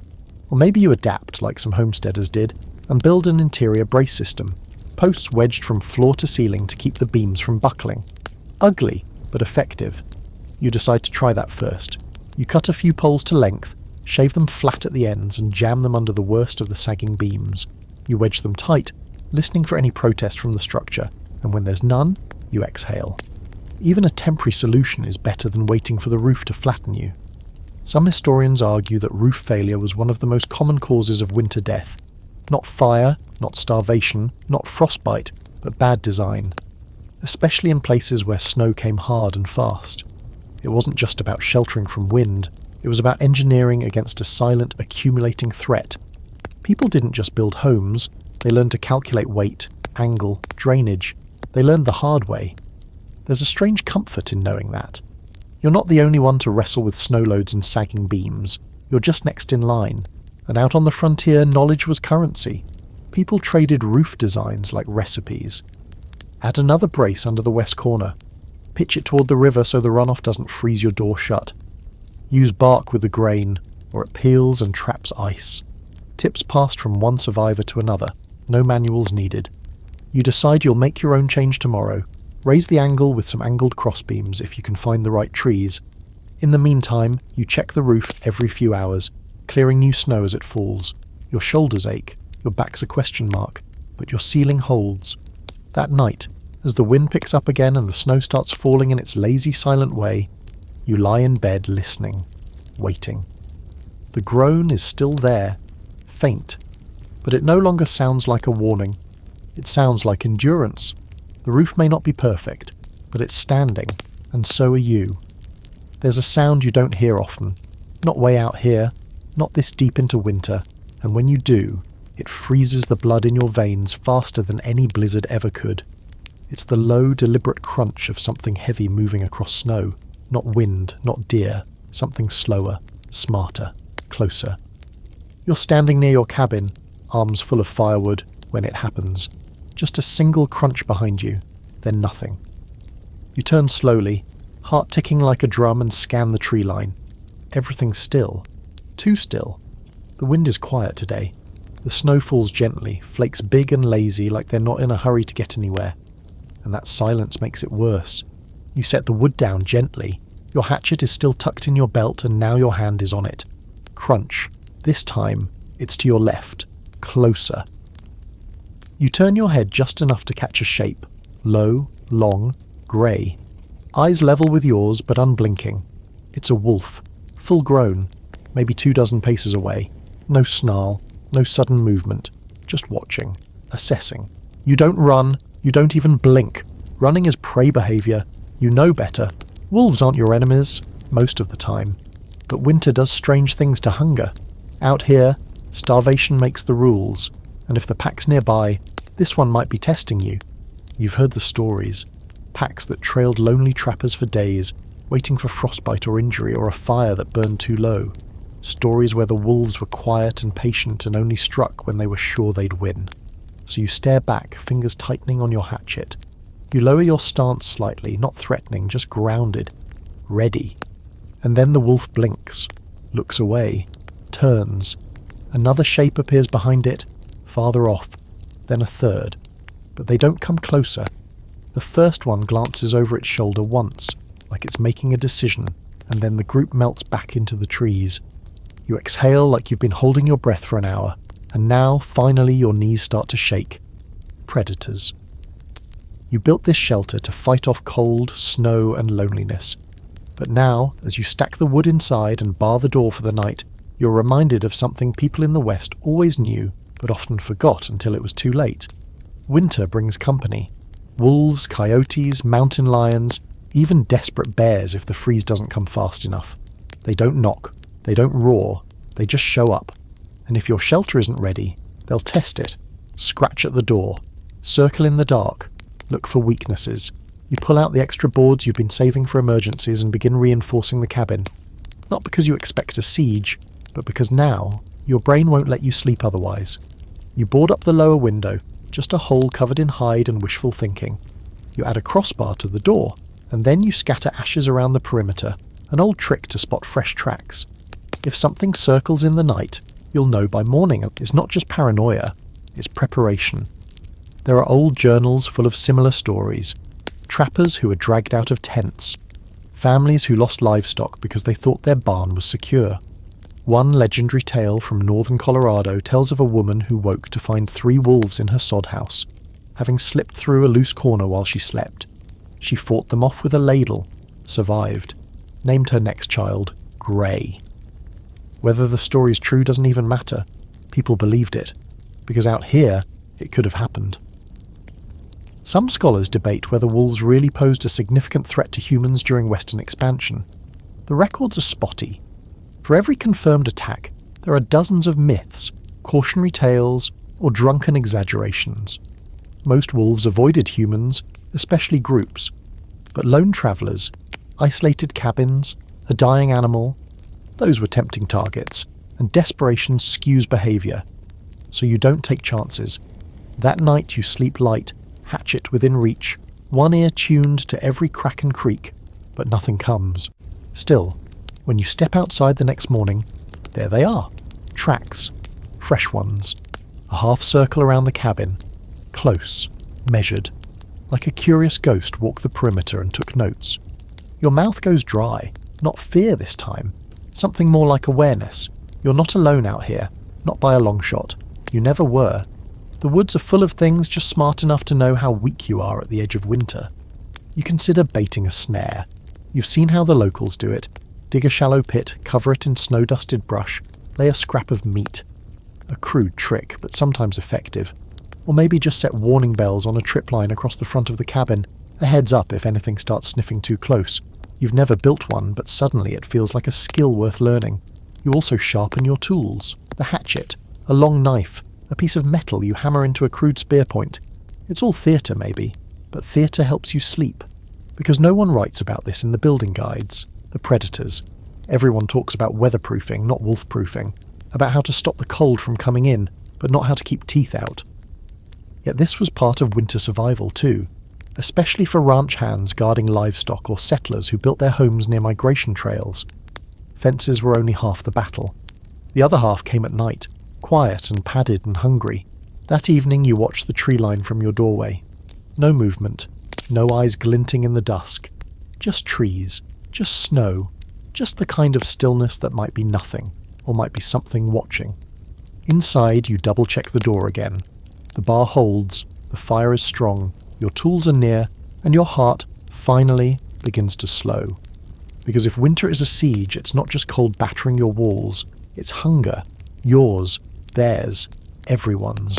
And survival means knowing which sounds to ignore, and which ones mean something's coming. You start to realise the wind is the real villain of this whole operation. Not the snow, not the wolves, not even the cold. The wind. It's invisible, unpredictable, and personal.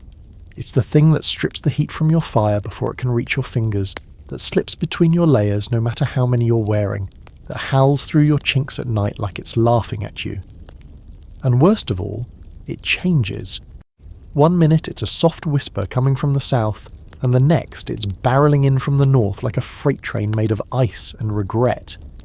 You're halfway through fixing the hinge on your makeshift door when the first gust punches the side of your cabin. Not a gentle knock, an open-palmed slap. You freeze, tool in hand, and feel the entire structure shudder. That's when you know another storm's on the way. Not snow, not this time. Wind. The kind that finds the weakest part of your shelter and focuses all its wrath right there. You brace the door with an extra beam and start pacing the inside perimeter like a general inspecting the defences. You press your hand to the walls, checking for leaks. You crouch near the floor, feel for drafts. There, back corner. Just a thin stream of air pushing through like a needle through fabric, but enough to turn your entire corner into an icebox if it keeps going. You pack it with moss, then with a bit of mud mixed with ash. Your go-to emergency sealant. You add a blanket over it for good measure, then you start on the roof. Wind doesn't just blow snow around, it lifts it, hurls it, rips it from trees and drops it into drifts taller than your waist. It also tests every joint in your roof, looking for a weak spot, and if it finds one, it tears at it until the snow pours in, followed by cold, followed by misery. Historically, Western settlers were slow to learn this. They thought walls would save them. They thought a fire could beat the weather, but they underestimated the wind. It wasn't until enough cabins blew apart, or filled with snow from above, that they began designing structures with wind in mind. Angled roofs, windbreaks, snow fencing, low profiles, cabins half sunk into the earth so the wind had less to attack. And those weren't luxury upgrades. They were essential in open country where the land stretched flat for miles and nothing broke the gusts but your stubborn little box of logs. You grab an old tarp, some nails, and a hammer with a cracked handle. Climb onto the roof. The snow is slick beneath your boots, and the wind has already started picking up, threading through the trees with that eerie rising whistle. You spread the tarp over the weak spots, drive nails into the beams where you can, and lash the rest down with rope. It won't last forever, but it might last tonight. Then you do something new, something you hadn't thought to do until now. You build a windbreak, out of old logs, branches, anything you can scavenge. Just a rough wall, maybe 3 feet high, stacked along the windward side of the cabin. It's crude, ugly, but it does its job. You can feel the difference instantly. The wind hits the break, rushes up and over instead of slamming straight into your wall. The pressure eases, the howling lessens. It's a tactic as old as the land. Indigenous peoples built wind shelters with snow and brush. Trappers stacked hides against their tents. Homesteaders planted rows of trees. Windrows, they called them. But that only worked if you had 10 years to wait and the trees didn't die first. There's a strange little story you remember from a wintering camp in the Badlands. A man who'd been a sailor before heading west claimed he survived his first Dakota winter by thinking like he was still on a ship. He built windbreaks like bulkheads, used rope to secure his shelter like rigging, even made a makeshift anchor stone to keep his door from flying open during storms. People laughed at him, until his was the only cabin still standing come spring. The scholars? Oh, they debate it. Some say the wind wasn't as much of a factor as the temperature drop. Others argue that wind chill killed more people than cold ever did, and it just didn't make it into the record because frostbite isn't good at leaving paperwork. But those who lived through it, they didn't need convincing. You talk to any old-timer and they'll tell you, it wasn't the snow that got you, it was the wind. Back inside, you feel the difference almost immediately. The fire seems to warm the room faster now. The cold doesn't wrap around your legs like before. There's still a draft here and there, but it's more manageable, less aggressive. Like you've finally convinced the air to fight fair. You sit by the hearth with your coat still on, not because you need it, but because it feels good to keep it close. The wind slaps the outside wall again, but this time it's muffled, distant, like it's been demoted from tyrant to nuisance. And that's how winter works. It never really gives up. You just find ways to mute it, redirect it, trick it into passing you by. You look at your patched roof, your crude windbreak, the blanket draped over the worst of the corner leaks. None of it's pretty. None of it's what you imagined when you thought of frontier life. But it works. And more than that, it teaches. Because wind is a teacher. A harsh one. And if you don't listen, it'll come back louder. That night, the storm arrives. You hear it sweep in like a tidal wave of sound, roaring through the forest, bending trees, scraping across your roof with fingers of ice. But your cabin holds. The windbreak holds. You sit in the glow of the fire, listening warm for now, and you smile, just a little. Not because you've won. No one wins against the wind. But because tonight, it has to work a little harder. You didn't think you'd miss people. Not really. Not out here. Solitude was supposed to be part of the appeal. The silence, the stillness, the freedom to do everything your own way. And for a while, that worked. For weeks, it was just you, your cabin, the trees, and the wind. No neighbours, no expectations, no noise. But winter has a way of stripping things down to their essentials, and as the snow deepens and the nights stretch longer than your nerves can handle, the silence stops feeling like peace and starts feeling like pressure. You spend a few days like that, working through your firewood pile in silence, cooking in silence, eating in silence, and then sitting by the fire with no one to talk to but yourself. And at first, you don't mind. But slowly you start noticing the absence. You catch yourself talking aloud when you knock over a pot or when the fire goes out early. You laugh at a joke in your head, then realise no one else is laughing. You find yourself listening harder to the wind, like it might be trying to speak. So when you see smoke rising from the valley one morning, your first thought isn't fear, it's hope. You climb a nearby ridge, careful on the ice, and scan the horizon. There it is, a thin thread of grey smoke curling up through the trees, maybe half a mile east. A campfire, or maybe a chimney. Someone else is out here. You head back to your cabin, pack a small bag, just some jerky, a flask of hot water, a knife you've sharpened 3 times more than it probably needs, and set out. Not to intrude, not to ask for anything, just to confirm, just to see. You tell yourself it's about safety. If something goes wrong, it's good to know where others are. But really it's curiosity, and maybe, just a little, it's loneliness. As you hike, the snow crunches beneath your boots, and the wind cuts across your cheeks. But something about the journey feels lighter than usual. Your legs don't ache the same way. Your thoughts don't circle the same tracks. You're focused outward, finally. You reach the cabin by mid-afternoon. Smaller than yours, simpler, smoke trickling out through a crooked stovepipe, snow piled high along the base. You call out, softly at first, then louder. A shape moves behind the curtain in the tiny window. A second later, the door opens. They're about your age, rough-looking, tired eyes, but they smile, just a flicker, just enough. You talk. You don't even remember the first words, something about the snow or the smoke or your ridiculous layered clothing. But suddenly the fire inside their cabin is crackling, and you're sharing warmth and stories. You trade some of your rabbit jerky for a piece of dry bread they salvaged from a broken crate. You both agree it tastes like sawdust, but it's the best sawdust you've had in weeks. And just like that, the cold feels manageable again. This is how communities began out here. Not in churches or town halls, but in bunkhouses, cabins, even snow shelters, anywhere people huddled together long enough to share warmth.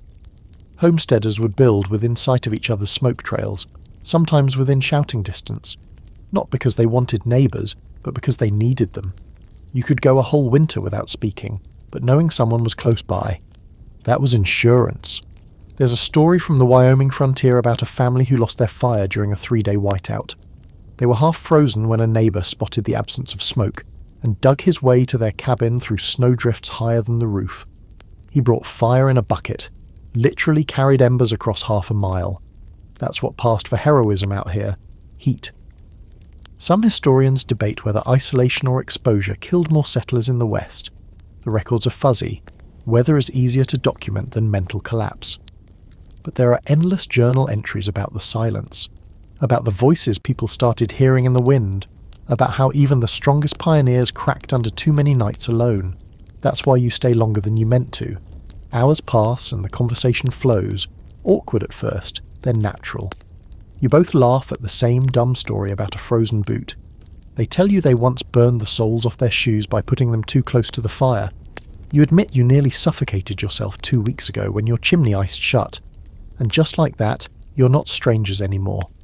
Before you leave, they hand you a piece of paper, a crude map showing the shortcut trail between your cabins in case you ever need to make the trip faster. You tuck it into your coat like it's made of gold. You make it back just before nightfall.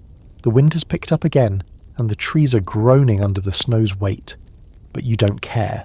You light your fire, hang your coat, and for the first time in weeks you don't feel buried by the walls, because now you know someone else is out there. Someone real. You dig out a spare tin and set it aside. Tomorrow you'll make stew and take them some. Not for trade, not for obligation. Just because that's how it works out here. One warm meal at a time. And as you lie down in your bed staring up at the ceiling like always, something new settles over you. Not silence, but connection. Not comfort exactly, but something close. Out here, survival isn't just about fire and walls, it's about knowing who might answer if you call. The wind shifts overnight, and by morning the world has changed. You wake to a silence so heavy it makes your ears ring. No creaks from the roof, no rustle in the trees, no breath of wind brushing past the cabin's seams, just stillness and cold, a deeper kind of cold. The kind that comes not with blizzards or storms, but with quiet and clarity. You already know what that means. You open the door and the air punches into your lungs like you inhaled a blade. The sky is perfectly blue, cloudless, brittle. The snow doesn't glisten. It stares back at you, flat and sun-blind. Every sound is louder. The crunch of your boots, the crack of a tree splitting under stress, the groan of the world just trying to hold itself together. This is it. The real winter. The one that separates cold from cold enough to kill you in your sleep. And you've heard stories about this particular one. The Great Winter of '88. January mostly. Northern Plains. The cold came down like a hammer and didn't lift for weeks. No warning, just a snap. And folks who were already barely hanging on found themselves buried. Sometimes literally, sometimes metaphorically. Back then, ranchers across Montana and the Dakotas watched helplessly as their herds froze where they stood. No time to get them to shelter. No food. Just ice. Cattle froze mid-step, still chewing. Horses lay down and didn't get up. Some drifted into ravines trying to escape the wind and got buried alive when the snow filled in behind them. Ranchers lost everything. Some packed up and went back east. Others stayed, poorer and meaner than before. You weren't alive for that winter, obviously, but its ghost lingers in every precaution you take. The reinforced roof, the extra wood pile, the root cellar now double-lined with blankets and straw. You even cleared the path to your neighbour's cabin yesterday, just in case, and now, standing in the blue stillness of this new, crueler morning, you're grateful for every paranoid choice you've made. Because this kind of cold doesn't knock, it just walks in. You check the fire, it's low but holding. You toss in a buffalo chip and a few sticks of dry wood and crouch close. The heat barely reaches you. It's like the cold is pressing against the flames themselves, trying to convince them to quit. There's a layer of ice forming on the inside of your cabin walls now. Not frost. Ice. Your breath hits the air and just drops, heavy and slow, like steam in a freezer. You move faster today, because stillness is dangerous. You wrap a scarf over your mouth and nose to keep your breath from freezing inside your lungs. That's not dramatic.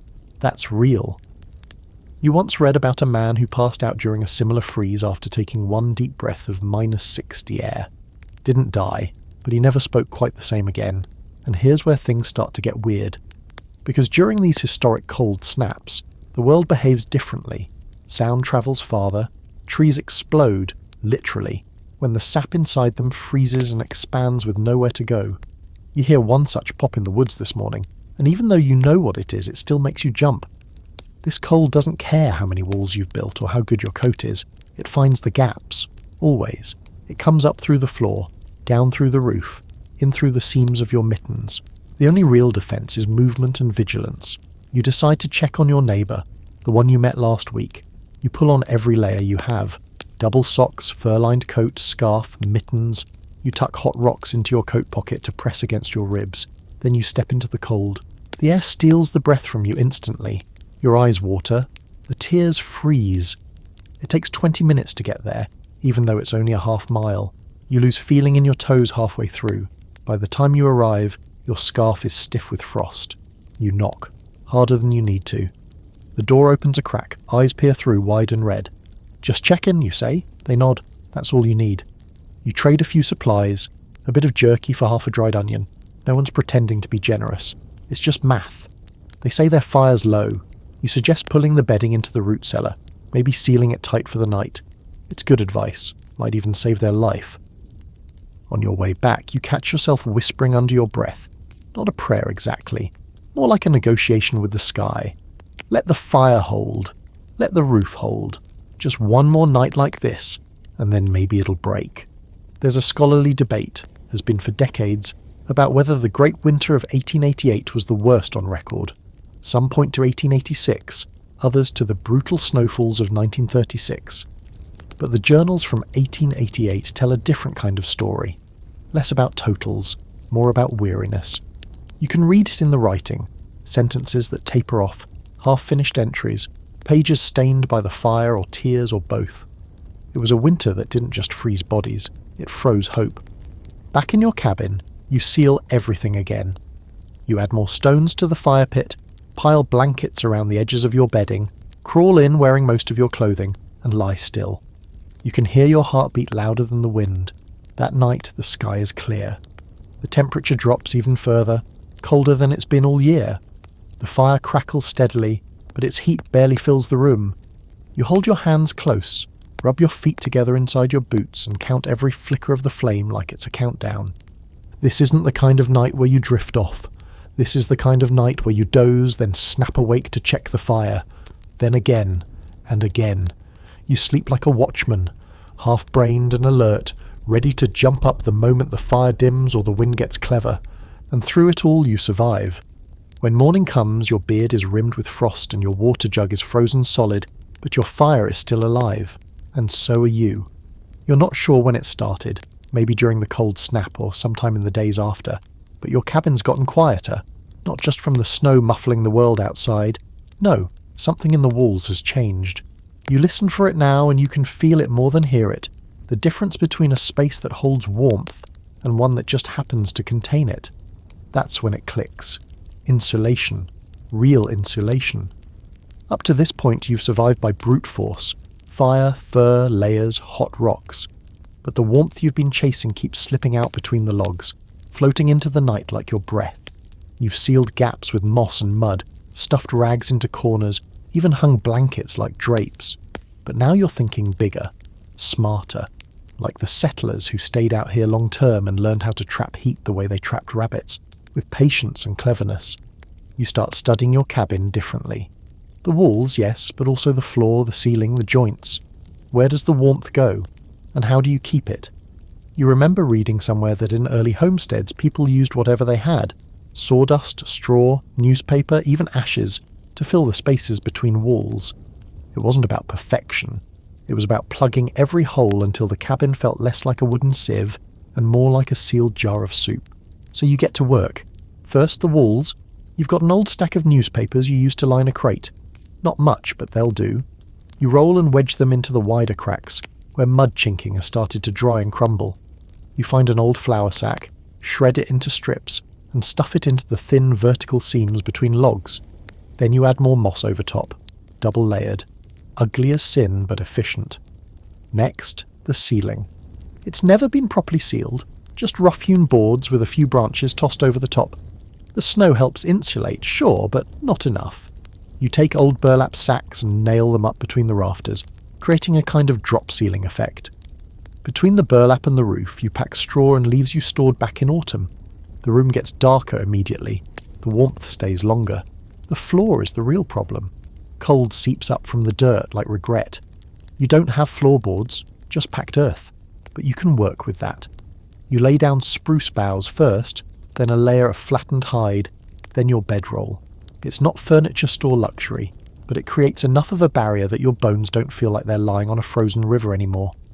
There's a frontier story about a man who insulated his entire shack with rabbit skins, hundreds of them, nailed like shingles across the walls, claimed he could sit in there in his undershirt while snow piled waist-high outside. Probably an exaggeration, but there's something to the idea. Insulation isn't just a material, it's a mindset. Whatever you've got, use it. Some settlers lined their cabins with mud and horsehair. Others used sawdust mixed with ash and soot, which supposedly discouraged bugs. Some even nailed up old quilts, One layer to trap the warmth, the next to make the place feel like home. Because when the nights get long and the cold keeps pressing against your back, it matters if your walls feel like protection or just an illusion. And here's where historians love to argue. Did frontier folks actually understand thermal insulation, or did they just throw junk at the walls and hope for the best? Some say they were improvising out of desperation. Others believe they were incredibly adaptive, learning through observation, trial, and shared knowledge. The truth probably lives somewhere in the middle. You fall into that same learning curve now. After hours of sealing, packing, and patching, you sit by the fire and feel it. The difference. The air around you doesn't cool off as fast when the flames die low. You're not chasing warmth anymore, it lingers. It holds. Like your cabin has finally agreed to do its part. To test it, you let the fire go out for the first time in days, on purpose, just for a little while. You wrap up in your blankets and lie still, eyes closed, listening, waiting. You expect the chill to creep in fast, but it doesn't. Minutes pass, then longer. The warmth remains, subtle but real. You've bought yourself time, and in winter, time is everything. You relight the fire eventually just because you can, and when you do, the warmth builds faster, climbs higher, spreads deeper.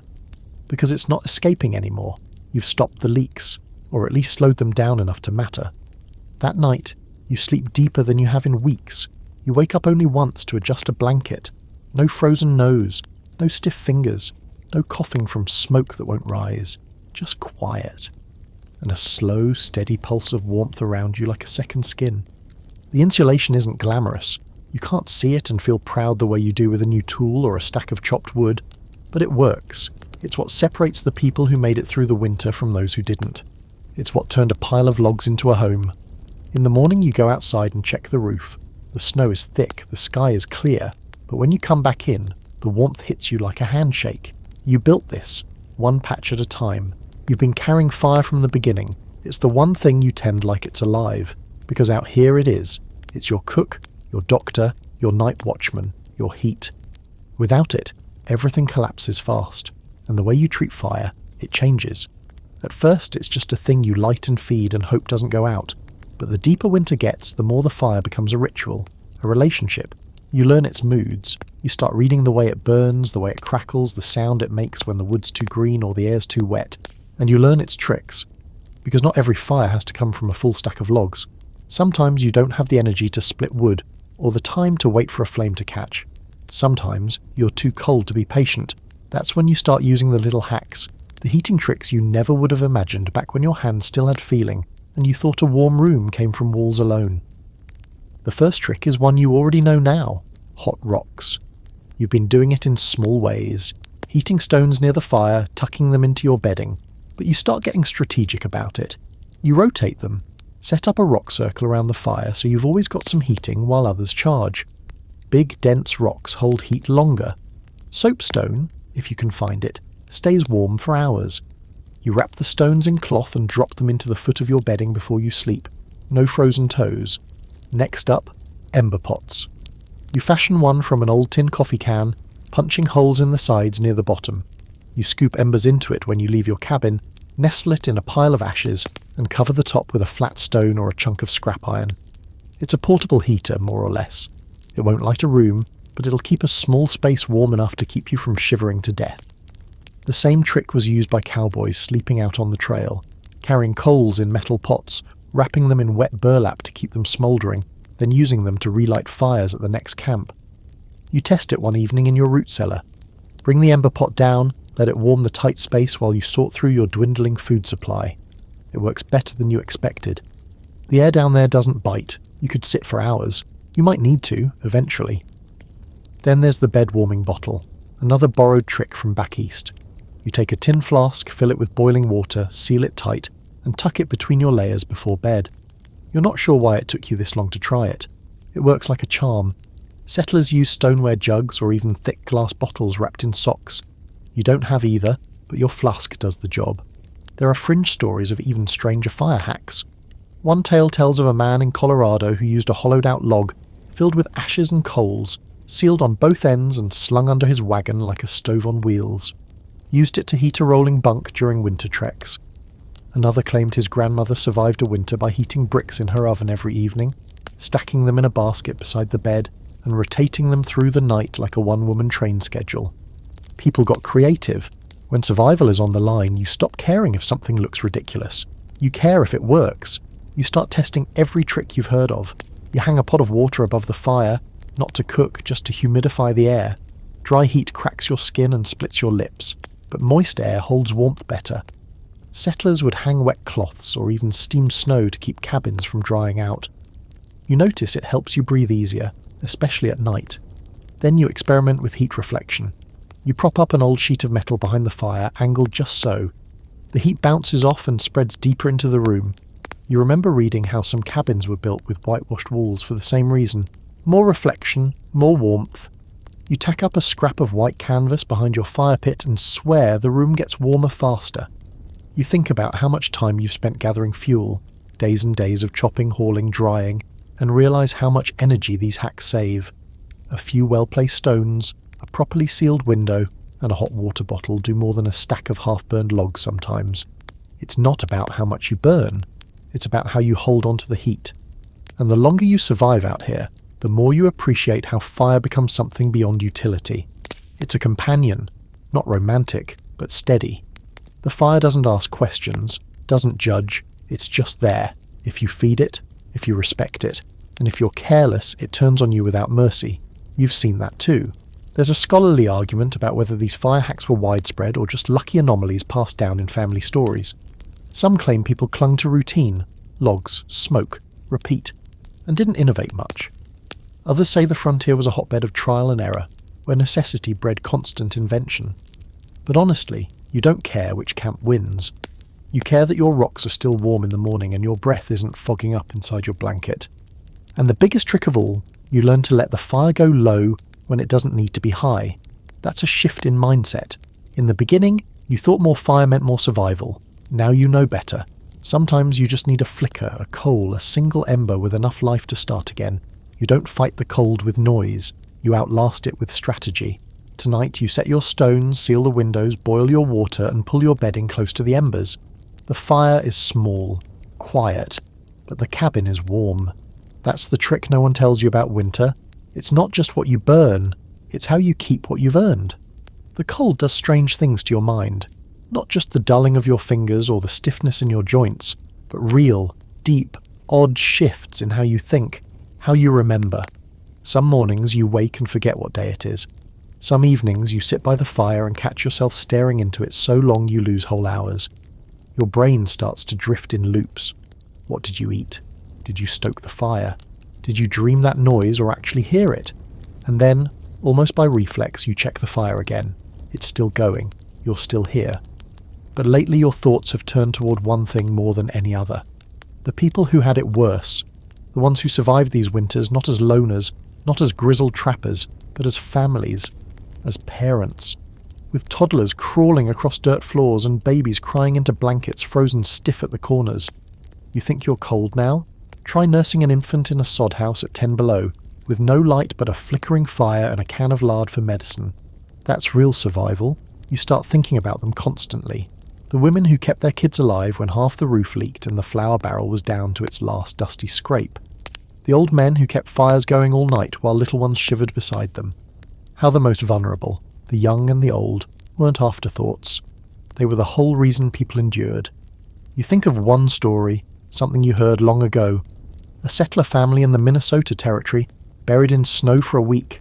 The parents burned their chairs, their floorboards, the slats from the baby's crib, anything to keep that tiny body warm. They slept in shifts, holding her in turns, passing her like a sacred flame. She lived. The father lost 2 fingers, the mother some of her hearing. But the baby, she lived. And that's the part no one ever writes into the big sweeping Western epics. Not the shootouts, not the cattle drives. The slow, thankless grind of keeping children alive in a world that wanted to freeze them solid. You take inventory now, wondering what you'd do if a child were here. What would you give up? How would you build differently? Your fire's strong, but is it safe? Is the air inside too smoky? Would a child be warm enough in that corner by the wall? You start rearranging almost unconsciously, pulling the bedding tighter, creating a soft space near the fire pit where someone small could curl up.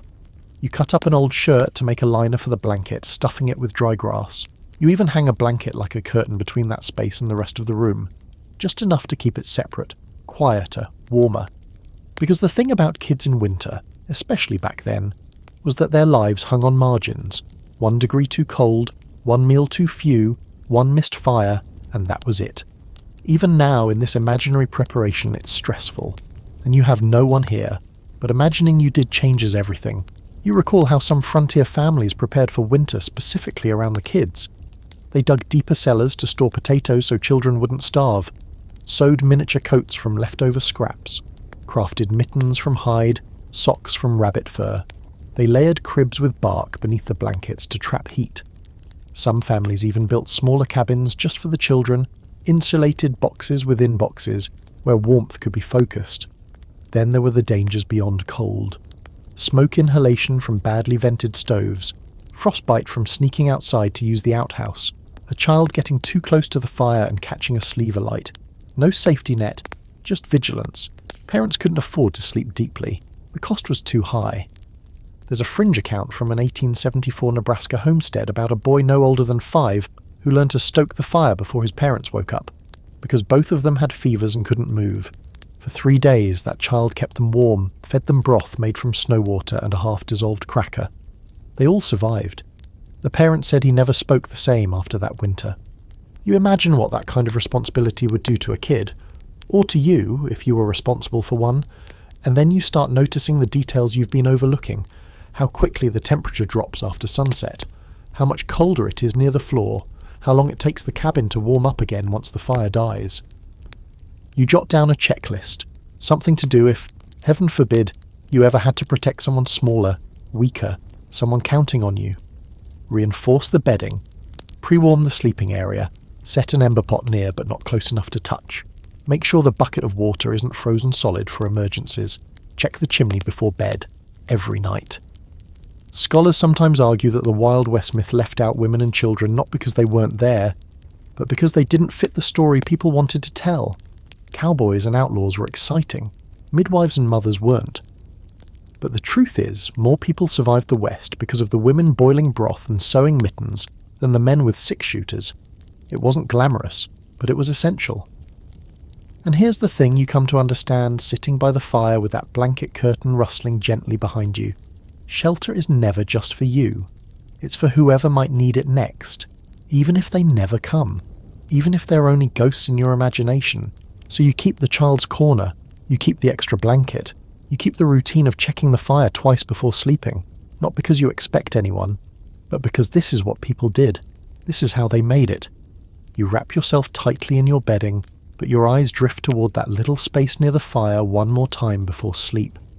And for once, the cold feels less like a threat and more like something you're ready for. Not because you're tougher, but because now you're not just surviving for yourself. You wake up to a strange sensation, not fear, not cold, but movement. Just the smallest vibration, like the cabin itself took a breath. You lie still, listening. Then you feel it again. A creak beneath your bedroll, a subtle shift. Not the wind this time and not the roof groaning under fresh snow. It's under you. That's when you remember. Not all shelters in the West were meant to stay still. Some of them moved. You sit up slowly, muscles stiff, joints clicking like old hinges, and glance around your cabin. Still solid. Still standing.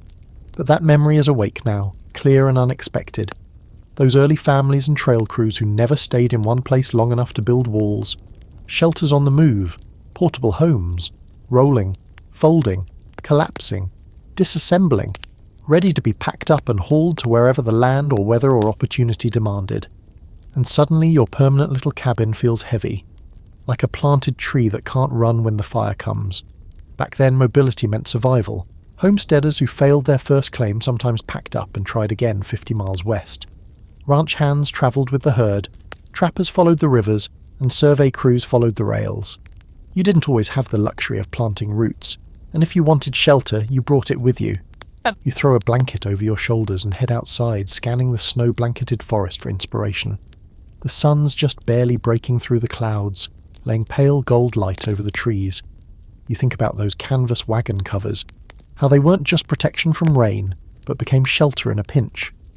Flip the wagon bed, cover it in oilcloth, prop up a few poles, and you had an instant bunkhouse. Crude, but warmer than the bare prairie. There's a story you once heard about a family in Kansas who lived in their wagon for 6 months after their cabin burned down during a lightning storm. They reinforced the sides with sod and built a small stove from river stones inside the wagon's frame. Said it held better than their house ever did. Not comfortable, not private, but warm enough. Mobile shelter meant you could always follow the resources: game, wood, water, trade. You wander out past the edge of your clearing to a place where you stashed some old lumber, just spare pieces from when you first built your cabin. It gets you thinking. What would it take to make a structure you could disassemble? A framework with pegs instead of nails? Canvas stretched over a wooden skeleton, like a tent with backbone. Could you build something strong enough to hold heat but light enough to carry? You remember that some pioneers did exactly that. Collapsible cabins, also called portable houses, were advertised in some cities before the railroads came through. People ordered them in pieces, hauled them west and assembled them on site. Hinged walls, slotted joints, a stove you could bolt into the floor. There's one account of a travelling preacher who built his chapel this way, collapsed it each time he moved towns like some holy turtle. And then there were the sheep herders, out in Wyoming, Montana, Nevada. They had wagons designed like tiny mobile cabins. Called sheep wagons, they were narrow, rounded on top, and built to survive wind, snow, and long days on the trail. Inside was everything you needed: a bed, a stove, a chest for supplies, even a place to sit and write letters home. They were the original RVS of the American frontier, except with more creaking and fewer luxuries. You decide to try a little experiment. Not a full mobile shelter, you're not going anywhere, but something you could move if you had to. You gather poles, scrap wood, and the old canvas you used to cover your root cellar. You build a basic frame: 4 stakes, a ridgepole, a few crossbars. Then you stretch the canvas over the top, tucking it tight and sealing the base with snow. It looks primitive, but when you crouch inside, it's surprisingly warm. No fire, just body heat. If you had to spend the night in here, you could. And that's the point: having a backup, a way out. Because out here, not all disasters come slowly. A flash thaw could flood your root cellar. A tree could take out your roof. A predator could turn your warm little cabin into a trap. And if that happened, would you run into the woods with nothing but your mittens? Or would you already have a shelter that could follow you? There's still scholarly debate about how many people lived this way: mobile, transient, with homes that folded up or wheeled across miles. Some historians focus on fixed structures, assuming permanence was the goal.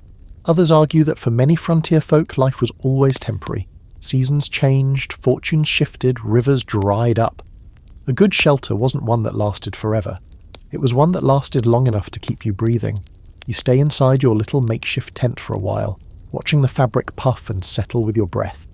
It smells like canvas and pine smoke, and something about it feels familiar. Not modern, not safe, but old, true. Like you're borrowing a method passed down through 100 winters. Back at your cabin, you build a second version, a lean-to against the back wall. If your door ever freezes shut or the fire smokes you out, you'll have options. Not because you're planning to leave, but because now you can. And you realise, maybe the best shelter isn't a thing you live inside. Maybe it's the knowledge that you could move, rebuild, adapt if you had to. That you're not as stuck as the snow wants you to feel. That night, as the wind howls faintly through the pines, you lie in your cabin with your eyes closed, thinking of wagons rocking across frozen plains, sheep herders boiling coffee and rolling homes, families huddled under canvas, dreaming of land that might not kill them. You're not going anywhere, but now you know you could. The sky darkens fast, too fast. You're halfway back from collecting branches when the first snowflake hits your cheek, fat and wet. Not the usual whispery flakes that drift down lazily like feathers. This one sticks, heavy. You look up and see them coming now in a thick curtain, like someone's shaking out the sky. And that's when your gut tells you you're not getting back to the cabin in time. This is no casual snowfall, this is a whiteout. You spin, trying to judge the distance, trees blurring, trail already gone. In minutes, everything will vanish.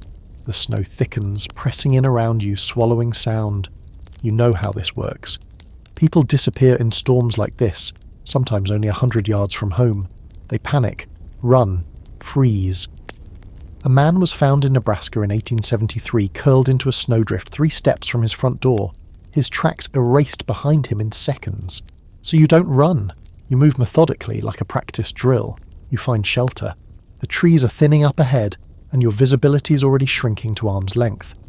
You press on toward a small rise you remember, a slight hill with a dip below it, where the land cups inward. You don't think. You act. You dig.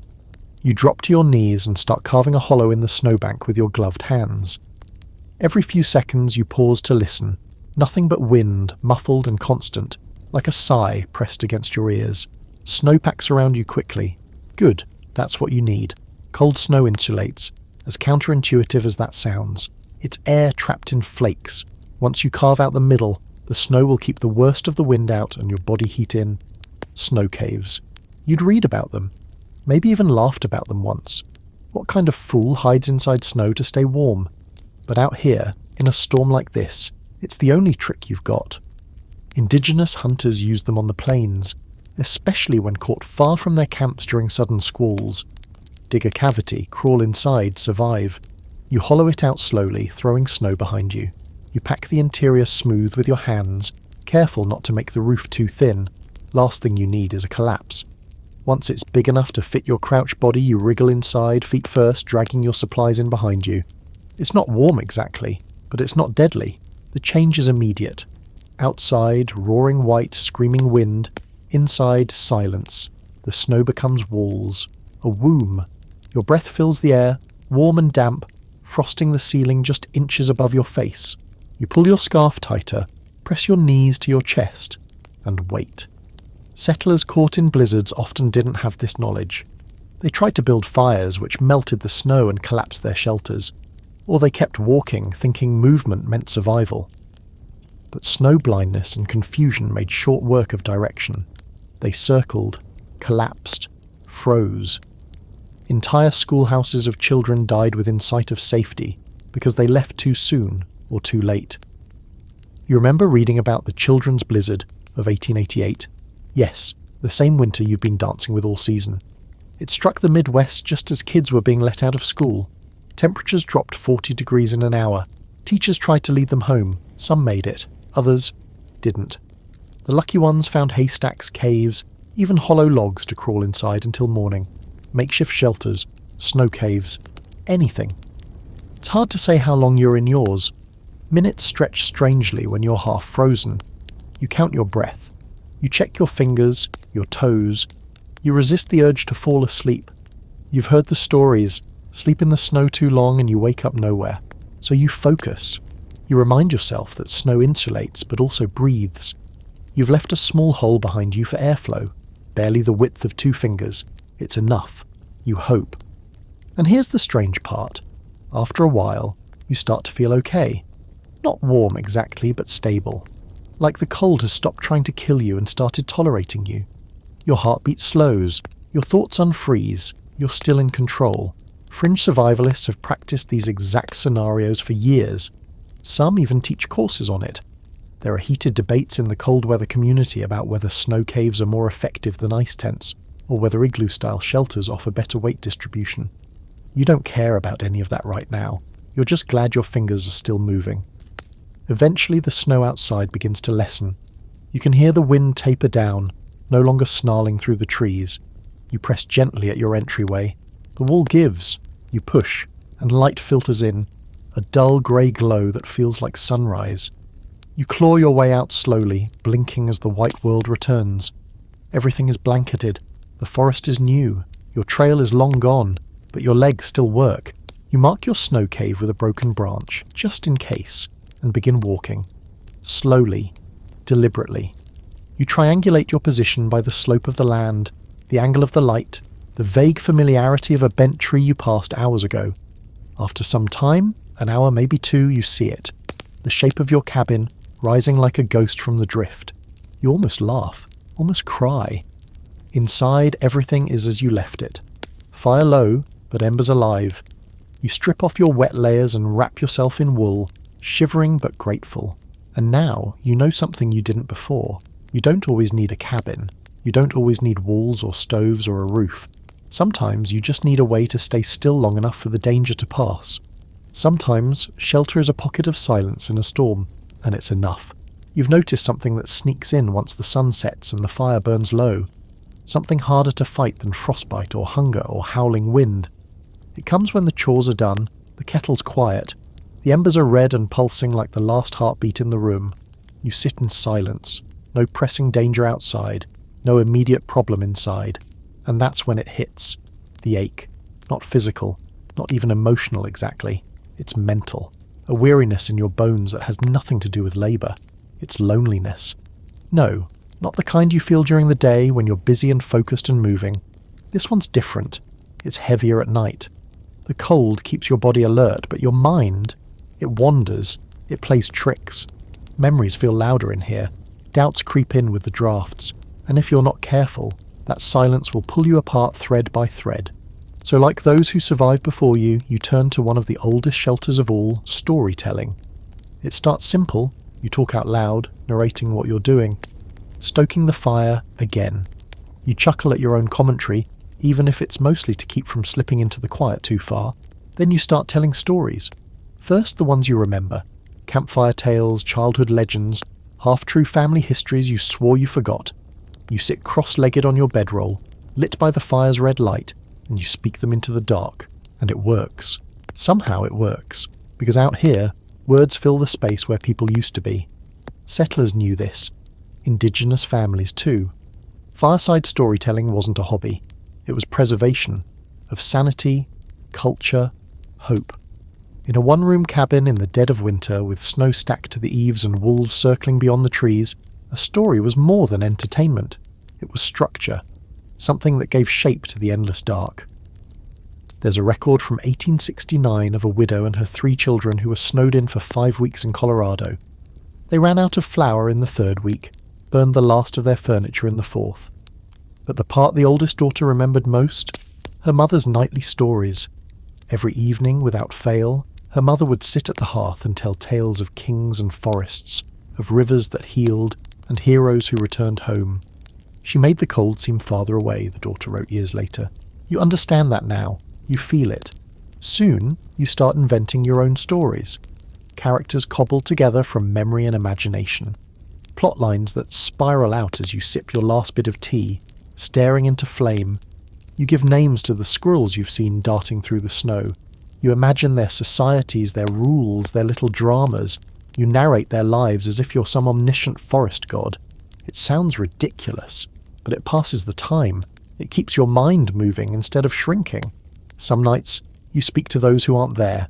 A sibling, a parent, a friend from a life that feels farther away with each day. You imagine their responses. You picture their faces when you describe your latest near-death snow cave adventure, or the ridiculous way your socks froze into boots again. You smile. You laugh. You breathe easier. This isn't madness, this is maintenance, and it wasn't just you. Out west, during long winters, storytelling became its own currency. Trappers in shared bunkhouses would swap ghost stories or tall tales while their boots dried by the fire. Homesteaders would take turns spinning yarns to distract the kids from hunger. Even railroad workers built entire oral epics around the mountains they crossed, and the spirits they claimed lived in the rock. It made the world feel a little less empty, a little more human. You think of one particularly strange legend, the tale of the Snow Woman of the Bitterroots, told by Montana settlers and adapted from native myths. She was said to drift across blizzards barefoot, whispering warnings to those about to freeze. If you followed her voice, you'd survive. If you ignored it, you'd wake up buried in white. Scholars still debate whether the story was invented to scare children into staying near camp, or whether sightings were real hallucinations during extreme cold exposure. Either way, she lives on, in fireside tales, in cautionary whispers, in survival instincts. You catch yourself telling her story one night, aloud to no one, and shiver a little. Not from fear, but from how real she feels in that moment. That's the power of it. Stories become the second fire in the room. Eventually you start keeping a small journal, nothing formal, just scratches in a notebook you found wedged between your supplies. You jot down the stories that come to you, the things you tell the fire. You figure maybe one day someone will read it. Maybe 100 years from now some historian will find your notes and say, So that's what it was like. You smile at the thought. You're not surviving anymore. You're recording. And this, you realise, is the last kind of shelter people built during those impossible winters. Not walls or roofs, not stone or sod, but memory, language, lore. You build a house out of words, one sentence at a time, and it shields you from the cold in ways even fire can't. Tonight, after the fire is banked low and the wind has calmed, you light a candle stub and sit by it, notebook open. You write slowly, with gloved hands, about a man who learned to stay warm by listening to the trees, about a child who built a cabin inside a dream, about a storm that forgot where to land. You don't care if they make sense. You just write. You speak aloud as you do it. Your voice is a little hoarse from disuse but steady. The sound wraps around you like a blanket. And the night? It's still long, still cold. But you've made yourself a little room inside it. By now you know the rhythms, the exact sound of the fire when it's burning too low, the way the snow outside absorbs every noise until the world feels like a thick-walled vault, the creak of the roof timbers expanding when the sun finally hits them after days of cold. You've lived with winter so long now it doesn't feel like something you're fighting. It feels like something you're wearing. Heavy, yes, but familiar. Part of you. You step outside and the light stings your eyes. The snow has stopped, and what's left glitters like a frozen sea, rolling white hills that break only where tree limbs claw their way into the sky. You move slowly, not from fatigue but from caution. Because even now, even at the tail end of the season, you know that the struggle isn't finished. Not really. You walk the perimeter of your shelter, tracing the compacted trails your boots have made over and over again like a ritual. The windbreak is still holding. The snowdrift you carved a path through is now a wall twice your height, its sides sheer and smooth like sculpted marble. You glance up at the roof, your patched tarp weighted with snow, still sagging but intact. And yet, despite the signs of success, something in you feels worn thin. Not weak, exactly, but stretched. Winter hasn't broken you, but it hasn't left you unmarked either. Inside, the cabin still smells of smoke, leather, and boiled root vegetables. You sit at the small table you slapped together from split logs and take stock. The food is low. You're down to the dregs of flour, 2 dried apples, half a smoked rabbit, and 1 stubborn onion that seems determined to never rot or ripen. The firewood stack is a little taller than your knee, maybe 5 days left at full burn, longer if you stretch it. Water you can melt from snow. But all the numbers add up to one thing. The end is in sight. Not the end of winter exactly, but the point at which you know you'll make it. And that brings with it a strange feeling. Not triumph, not relief. Something closer to disbelief. You remember the day you arrived, bright-eyed, half-stupid, dragging supplies you barely knew how to use. You thought a few walls and a fire would be enough. You didn't know about wind, about smoke that wouldn't draw, about frostbite in your knuckles or frozen boots you had to beat back to life with a rock. But now you do. You remember each makeshift fix like a badge, the moss you crammed into the walls, the hot stones rotated through your bedding, the windbreak built from scavenged lumber, the snow cave you clawed out with your bare hands. Each one was a decision, a choice to stay, a refusal to give in. There's an old debate among historians. Did people survive these winters because of resilience or because of luck? Because they knew what they were doing, or because they simply refused to stop trying? Maybe the truth isn't in the reason. Maybe it's in the repetition, the willingness to do the same hard things over and over every day until the weather changes. And yet, the hardest part? It wasn't the cold, it was the silence, the stillness, the time. Time to think about all the other lives you might have lived. Time to wonder if you made a mistake. Time to sit by the fire with no one to talk to, telling yourself stories to keep your mind from splintering. Time to doubt. Time to fear. Time to hope too much or not at all. You walk over to the fire and stir it, then kneel to add a log. The flames catch with a satisfying sigh. You watch the orange tongues lick up the wood, spreading heat that reaches your bones. There's something ceremonial in that moment. You're not just building a fire, you're finishing a season. Outside, the snow is starting to soften. Not enough to melt, just enough to hint. The trees drip slowly. A crow calls from somewhere far off. The wind is less sharp, more like a breeze than a blade. You press your palm to the cabin wall and feel the sun's warmth leaking through. It's faint, but real. In town, they'd call this the thaw. In journals, they'd say, spring is arriving. But out here, it feels more like a breath finally released after months of holding it. You think back to the others who came before you. Fur trappers, homesteaders, ranch families, wanderers who didn't leave behind buildings but left behind knowledge, tricks, systems, hard-won experience. You were never alone, not really. You walked trails they'd carved, even if they're buried in snow now.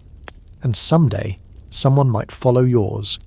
There's one last task to do.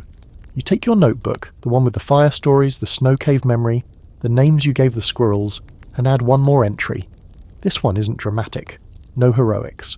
Just a note. The roof held. The fire held. I held. And that's enough. Because survival isn't always about what you fought off. Sometimes it's just about what you carried forward. A shelter, a story, a skill, something passed on. You close the book. The fire crackles. The snow outside shimmers. Tomorrow you'll start preparing for the melt. You'll dig out the root cellar. Patch what needs patching. Maybe even take a walk beyond the ridge. See how the rest of the world is waking up. But tonight, you sit by the fire one more time. You look around at what you've built, what you've patched, what you've learned. You feel the quiet settle. Not the dangerous kind, but the earned kind. And for the first time in months, you don't need to brace yourself against the dark. You just let it fall. By now you know the rhythms, the exact sound of the fire when it's burning too low, the way the snow outside absorbs every noise until the world feels like a thick-walled vault. The creak of the roof timbers expanding when the sun finally hits them after days of cold. You've lived with winter so long now it doesn't feel like something you're fighting. It feels like something you're wearing. Heavy, yes, but familiar. Part of you. You step outside and the light stings your eyes. The snow has stopped, and what's left glitters like a frozen sea, rolling white hills that break only where tree limbs claw their way into the sky. You move slowly, not from fatigue but from caution. Because even now, even at the tail end of the season, you know that the struggle isn't finished. Not really. You walk the perimeter of your shelter, tracing the compacted trails your boots have made over and over again like a ritual. The windbreak is still holding. The snowdrift you carved a path through is now a wall twice your height, its sides sheer and smooth like sculpted marble. You glance up at the roof, your patched tarp, weighted with snow, still sagging but intact. And yet, despite the signs of success, something in you feels worn thin. Not weak, exactly, but stretched. Winter hasn't broken you, but it hasn't left you unmarked either. Inside, the cabin still smells of smoke, leather, and boiled root vegetables. You sit at the small table you slapped together from split logs and take stock. The food is low. You're down to the dregs of flour, 2 dried apples, half a smoked rabbit, and 1 stubborn onion that seems determined to never rot or ripen. The firewood stack is a little taller than your knee, maybe 5 days left at full burn, longer if you stretch it. Water you can melt from snow. But all the numbers add up to one thing. The end is in sight. Not the end of winter exactly, but the point at which you know you'll make it. And that brings with it a strange feeling. Not triumph, not relief, something closer to disbelief. You remember the day you arrived, bright-eyed, half stupid, dragging supplies you barely knew how to use. You thought a few walls and a fire would be enough. You didn't know about wind, about smoke that wouldn't draw, about frostbite in your knuckles or frozen boots you had to beat back to life with a rock. But now you do. You remember each makeshift fix like a badge, the moss you crammed into the walls, the hot stones rotated through your bedding, the windbreak built from scavenged lumber, the snow cave you clawed out with your bare hands. Each one was a decision, a choice to stay, a refusal to give in. There's an old debate among historians. Did people survive these winters because of resilience or because of luck? Because they knew what they were doing, or because they simply refused to stop trying? Maybe the truth isn't in the reason. Maybe it's in the repetition, the willingness to do the same hard things over and over every day until the weather changes. And yet, the hardest part? It wasn't the cold. It was the silence, the stillness, the time. Time to think about all the other lives you might have lived. Time to wonder if you made a mistake. Time to sit by the fire with no one to talk to, telling yourself stories to keep your mind from splintering. Time to doubt. Time to fear. time to hope too much or not at all. You walk over to the fire and stir it, then kneel to add a log. The flames catch with a satisfying sigh. You watch the orange tongues lick up the wood, spreading heat that reaches your bones. There's something ceremonial in that moment. You're not just building a fire, you're finishing a season. Outside, the snow is starting to soften.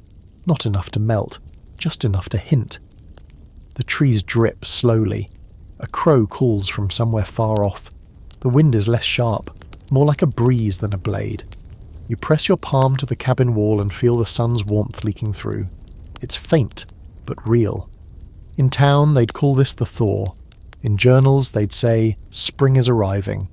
But out here, it feels more like a breath finally released after months of holding it. You think back to the others who came before you.